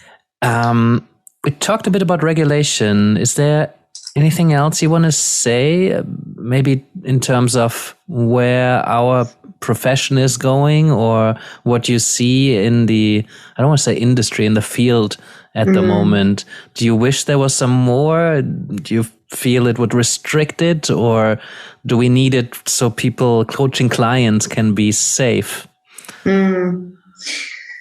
I thought about that today, actually. And my perfect world would be that you have kind of a driver's license for people who want to work with psychedelics with clients, and that this driver's license is not connected to a university study or a medical thing. So I don't know how to do it. It's just my ideal world, right? Because I think that just because you had a university study in psychology, psychiatry, medical, whatever, doesn't mean you can be a good person to do that with a client. And I think a lot of research has nothing to do with the client or the real problems with the clients. And it is necessary to make it possible in the future more to work with the substances. But at the same time, I'm very critical sometimes about the research in general. Research, how much does it help and how much does it not help, and restrict things that should be done in a different way. And for me, then, like when you take alcohol and cigarettes from the market, because they, for me, are way unhealthier than psychedelics done in a good way, and to facilitate and with harm reduction and make it as safe as possible. And I think therefore you don't need to be a psychiatrist, psychology studied, or medical doctor or anything else. Yeah. There's so many bad therapists out there. I'm always flabbergasted when I hear some of those stories. I'm like, oh my God, how can you be so bad? I mean, you're accredited and licensed. There's something seriously wrong in the system. Then at least there's a system and it does some good. But, who should be the regulator, especially in a field where most people who are immersed in that, they're quite critical of authority and regulators, for good reasons. So these kind of regulations. And regarding coaching, as we said, I think it's good to have a basis, but I think it's bad to put regulations on it. Like you have to reassure every year that you did these and these coaching classes to reassure your certificate or something like that, because that for me is more like a money-making machine. Oh, yeah, but I'm thinking to show that you have engaged in conversations. They don't have to be paid for, but that you have engaged in some training, that you have learned some stuff. It's difficult to say, well, which books have you read and is that actually true? But like, I would want somebody to be committed to continuous growth, right? Because in coaching also, there's a lot of coaches who say, oh, I'm a coach now and now I don't have to learn much anymore because I'll just work with my clients now. Yes. And that way, if you frame it like that, yes, I totally understand it. I'm just a bit averse, like when I hear these coaching foundations where you have to do this and that every year, and you have to pay a certain amount to be accredited by them. And that doesn't feel right for me. Yeah. Maybe someday we can come up with a coaching and psychedelics accreditation of sorts that does the job well to provide some credibility and some safety, so that clients know here's a coach who works to a certain standard, who has done their work, and I can trust that they're not just some person who, done some MDA on the weekend and now they're a coach. But at the same time, it's not so restricting. That would be lovely, but it's a very complex goal to achieve. Yes. Good. You've mentioned coaching therapy. If you had to sum it up, because a coaching colleague at a dinner party asks you, hey, what's the difference between coaching and therapy? Or maybe, let's say a leader comes to you for some work and they ask, what's the difference between coaching and therapy? Do you have a sentence? For me, it is a bit the sentence of working with the future versus working with the past. I think that is part of it, at least. And for me, it's important to just check if somebody is now in therapy with somebody, with a therapist, then it would be additional but different topics that we work on. And it's more about... For me, it's more about this getting to know yourself, self-leadership, and more in direction, maybe also career-wise. So people who want to explore new parts in their career and they are maybe stuck at where they are, then for me, it's more coaching. But as I said, also, like for me, these lines are quite blurry because there always something can come up that then becomes more regarding therapy, or that is something in the past that which needs to be taken into consideration to really be able to go into the direction of the future and really get your goals. So sometimes it's funny for me when I see like I'm a goal coach or a goal whatever change coach for goal. And then people say, but I can't go there, so I don't reach my goals. Yeah, because there is a 10 kilo sack on your leg. And if you don't get rid of it, how do you want to walk there? So then you have to solve that first, because otherwise you will never reach your goal. And I think that's something we as coaches have to be aware of. If we then work with it or send to somebody else, it's a different question. Yeah, I want to climb Mount Everest, but your bones are shattered. Shit. Maybe tomorrow. Yeah, tomorrow if I just like make a good enough strategy. Just call the universe. Good. Any current or future trends you're noticing currently? Anything that might be interesting to mention? Current or future trends? Two things, I think. For me, at least my perception, it feels like microdosing is becoming more popular. And I see more courses and more offerings around that. And I'm curious about how this is unfolding the next years, months, especially also regarding corporates. So I know that there are some companies in the world that give that to their executives or employees in a way. That would be very interesting. And the other thing is what I feel like that people don't really want to pay for it. So if you offer microdosing coaching, I think there are a lot of people who do it themselves because it's easy to do. You can't really do any harm. So if you do it in a very low doses. So that would be interesting for me if there are people who really would book these things, and also if it finds a market regarding preparation, integration, or guiding in this way, and also in the corporate world. Mm-hmm. And I think the other trend for me, at least, is what I just watched a webinar about DMT and 5-MeO DMT, and how this can play a role in the future in regarding therapy, but maybe also regarding coaching, because it's very fast supplied.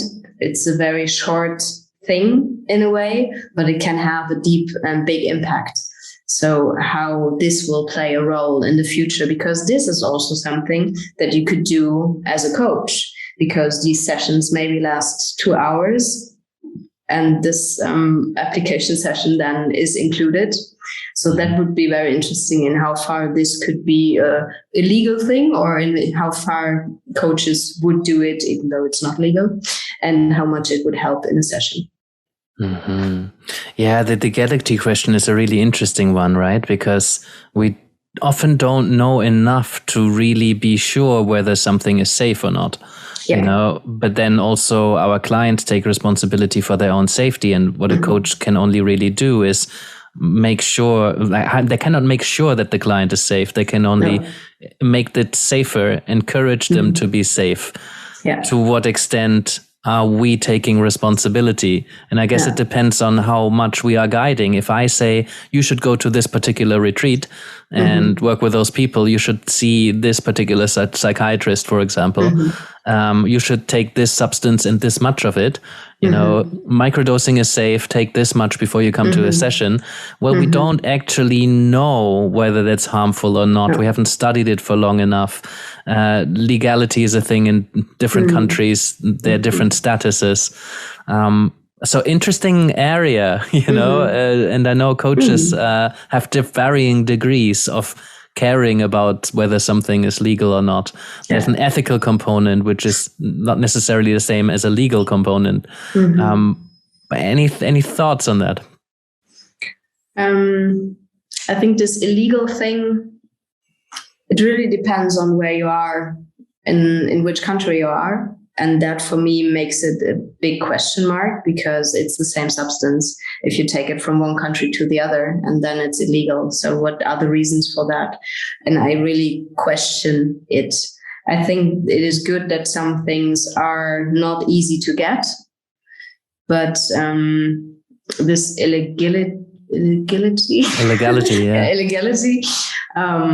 I would discuss it. I would like to discuss it. Especially in some countries. Yeah, it's interesting because in the beginning I was very careful. Like when it comes to me as a person, I have a particular mindset and a particular attitude. When I started coaching in this area, that had to be a lot more strict. My true supervisor challenged me hard on that, and it was actually really, really helpful. Because I think as soon as we're professionally involved in something, we need to take responsibility for those things. If anybody's accredited with a professional body, there's a very clear ethical code of conduct, and the law of the land matters a lot. You know, I can't work with somebody who tells me I'm going to go to an illegal retreat, and because I don't know if they're going to be safe. If somebody comes back to me and says, well, I've done this retreat and it was somewhere where it's illegal, I can't stop them retrospectively. If somebody tells me I want to go to a retreat in a country, I have a decision as a coach to make, right? I'm encouraging people to go to legal retreats because I want them to be safe. Yes. But if somebody really wants to do this and they don't have the money to fly to Ecuador or to the Netherlands, and they have somebody who's going to hold space for them, I want them to be safer. They're going to do it anyway. I can't stop them, right? I'm not going to encourage them in any way. But I'm also not going to stop them, because it's much better they work with somebody so that they can be safer, rather than just doing it underground. They're probably going to be less safe. Yes. Yeah. And especially when it's still a topic in South America, oftentimes, that in these ayahuasca retreats, there's sexual abuse or there's something happening. And then as a woman, especially, I would be very happy to have somebody telling me you can go there because there's maybe a female leader and they make sure that there's nothing happening during the ceremonies to women. So then I would be very happy and very glad for that. And I would never let a client just go on the internet and pick one that seems to be nice and then go there. So it might be safer with one you recommend. Yes, in that way, yes. And still, the people are always responsible for themselves. I know that there are people coming to retreats and they don't tell that they take medication, even though you say upfront, tell us everything you have taken within the last half year, everything. And they don't do it. So yes, of course, in the end, maybe it's just I will be part of this responsibility thing. But for myself, I don't take this responsibility on my side. Yeah. And sure, if I want to work with somebody and in my country it's illegal, then I would go to another country where it is legal. And then I work with the same substance. How strange is that? And it will have probably the same effect. But it's just something that is above us who tells that we are not allowed to do that. And that's strange. So, but that doesn't mean that I am for that everything is free. So I think there need to be some regulations, but they're not always the good ones that are in place now. Yeah. Right. We've talked about stopping to work with people, referring people. So I'm not going to ask that. Here's another one. Without breaking confidentiality, obviously. Tell us about your most memorable client in this space.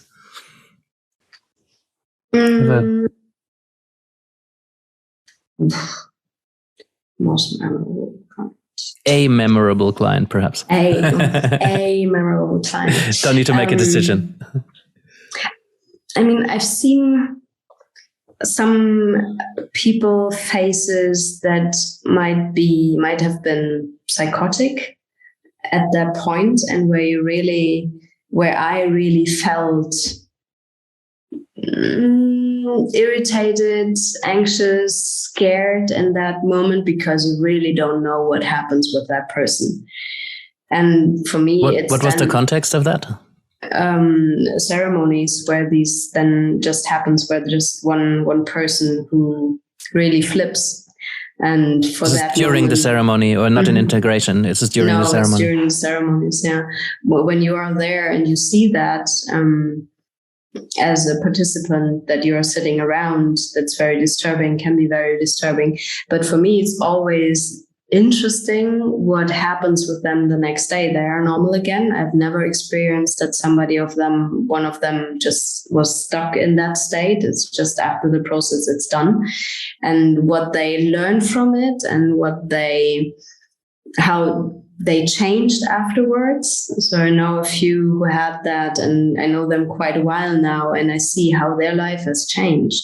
And it really felt like this needed to happen. And have never ever been another space where this kind of thing could have happened without restrictions, without any problems afterwards, without medication afterwards or whatever.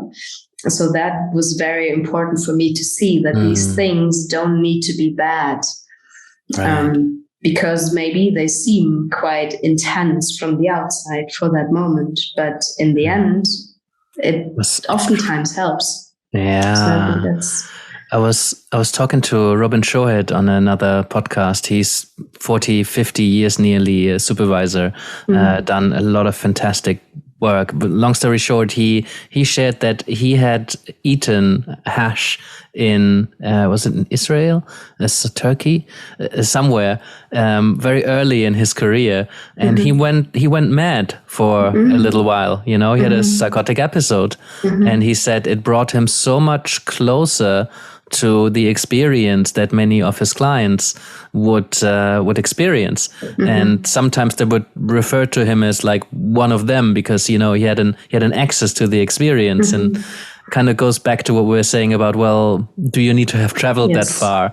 Yeah. You know, does it help for the relationship? Does it help to open that window into this experience? Yeah. And maybe one other thing, a client that took mushrooms by himself in a family setting, in a vacation, and it totally went wrong. So that was a point where I thought, like, okay, you shouldn't do that. You should be very aware of how you do it, when you do it, with whom around, like this set and setting thing. Be really as sure as possible, make it as safe as possible when you do these kind of things, and have somebody on your side who can be there for you. So I wouldn't recommend anybody to do it on your own, because there's always the possibility that you get into a very intense process, because maybe you are very sensitive that day for the medicine, and you never know what happens. So it's like with the Kambo. We didn't talk about the Kambo, but it's also a very, very beautiful medicine for me now. It can be very intense, the process. And also when you do it yourself, you should always have somebody there, because you never know what can happen. And just making this as safe as possible with everything. Yeah, thank you. Last question, really, and you might be the only one really prepared for this, or maybe not, we'll see. But you've heard this question before. If you could take over the screen of a person or a group of people, and you have their undivided attention for a minute, what would you tell them? Dare to look inside. I would tell everyone. I think really this dare to look inside, face your shadows, because I see a lot of people talking about love and happiness and positive vibes and everything. And I think that's very important and that's very nice. But you have to face your shadows to come there and to stay there. And otherwise, it's just like putting perfume on puppy shit. It stinks after a while. It keeps stinking. And I think that's a very important thing. So really dare to look inside and work with it. Yeah, nice. Thank you so much. Julia, Julia. Where can people step into your sphere? Where can people find you if they wanted to be working with you, be closer to you, learn more from you? Where do they go? My website, juliabamberg.com. juliabamberg.com. And Instagram, you find me as well. I think we put it in the show notes, right? Yeah, for sure. LinkedIn as well, but obviously LinkedIn is just a part, not that extended what I really do. So it's just to be connected in the corporate world still. It's a bit shallow. But I think the best thing is about my website. So email there and then you find me and then I get back to you. Wonderful. Well, I'm looking forward to spending a lot more time with you. Thank you so much for being part of this project. I think it grew a lot since you came on board, and you're doing a lot of work as well, selecting the right kind of snippets, figuring out what are the juicy parts. And it's so good to have somebody who understands the material to be able to grow this, right? Because we both care about having the conversation out there, and it's great. I'm looking forward to interviewing a lot more people and seeing what vibe we can create together with somebody else in the room. For sure. Yeah. And I'm very grateful to work with you and Marjorie as well. So it really gets going and that feels really good. So I hope we will reach more and more people with the work we do. And looking forward to that. And thanks for your time, again to do this episode.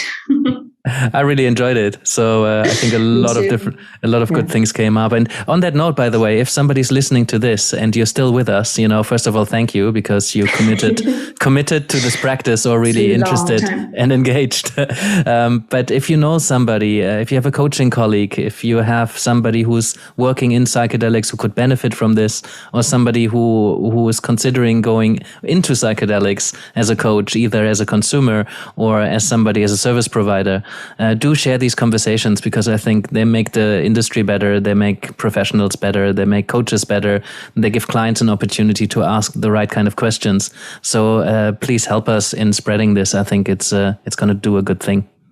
Yes, thank you for that as well. Julia, thank you so much. Talk to you soon. Have a good weekend. Yeah, exactly. See you soon. You too. Bye. Bye.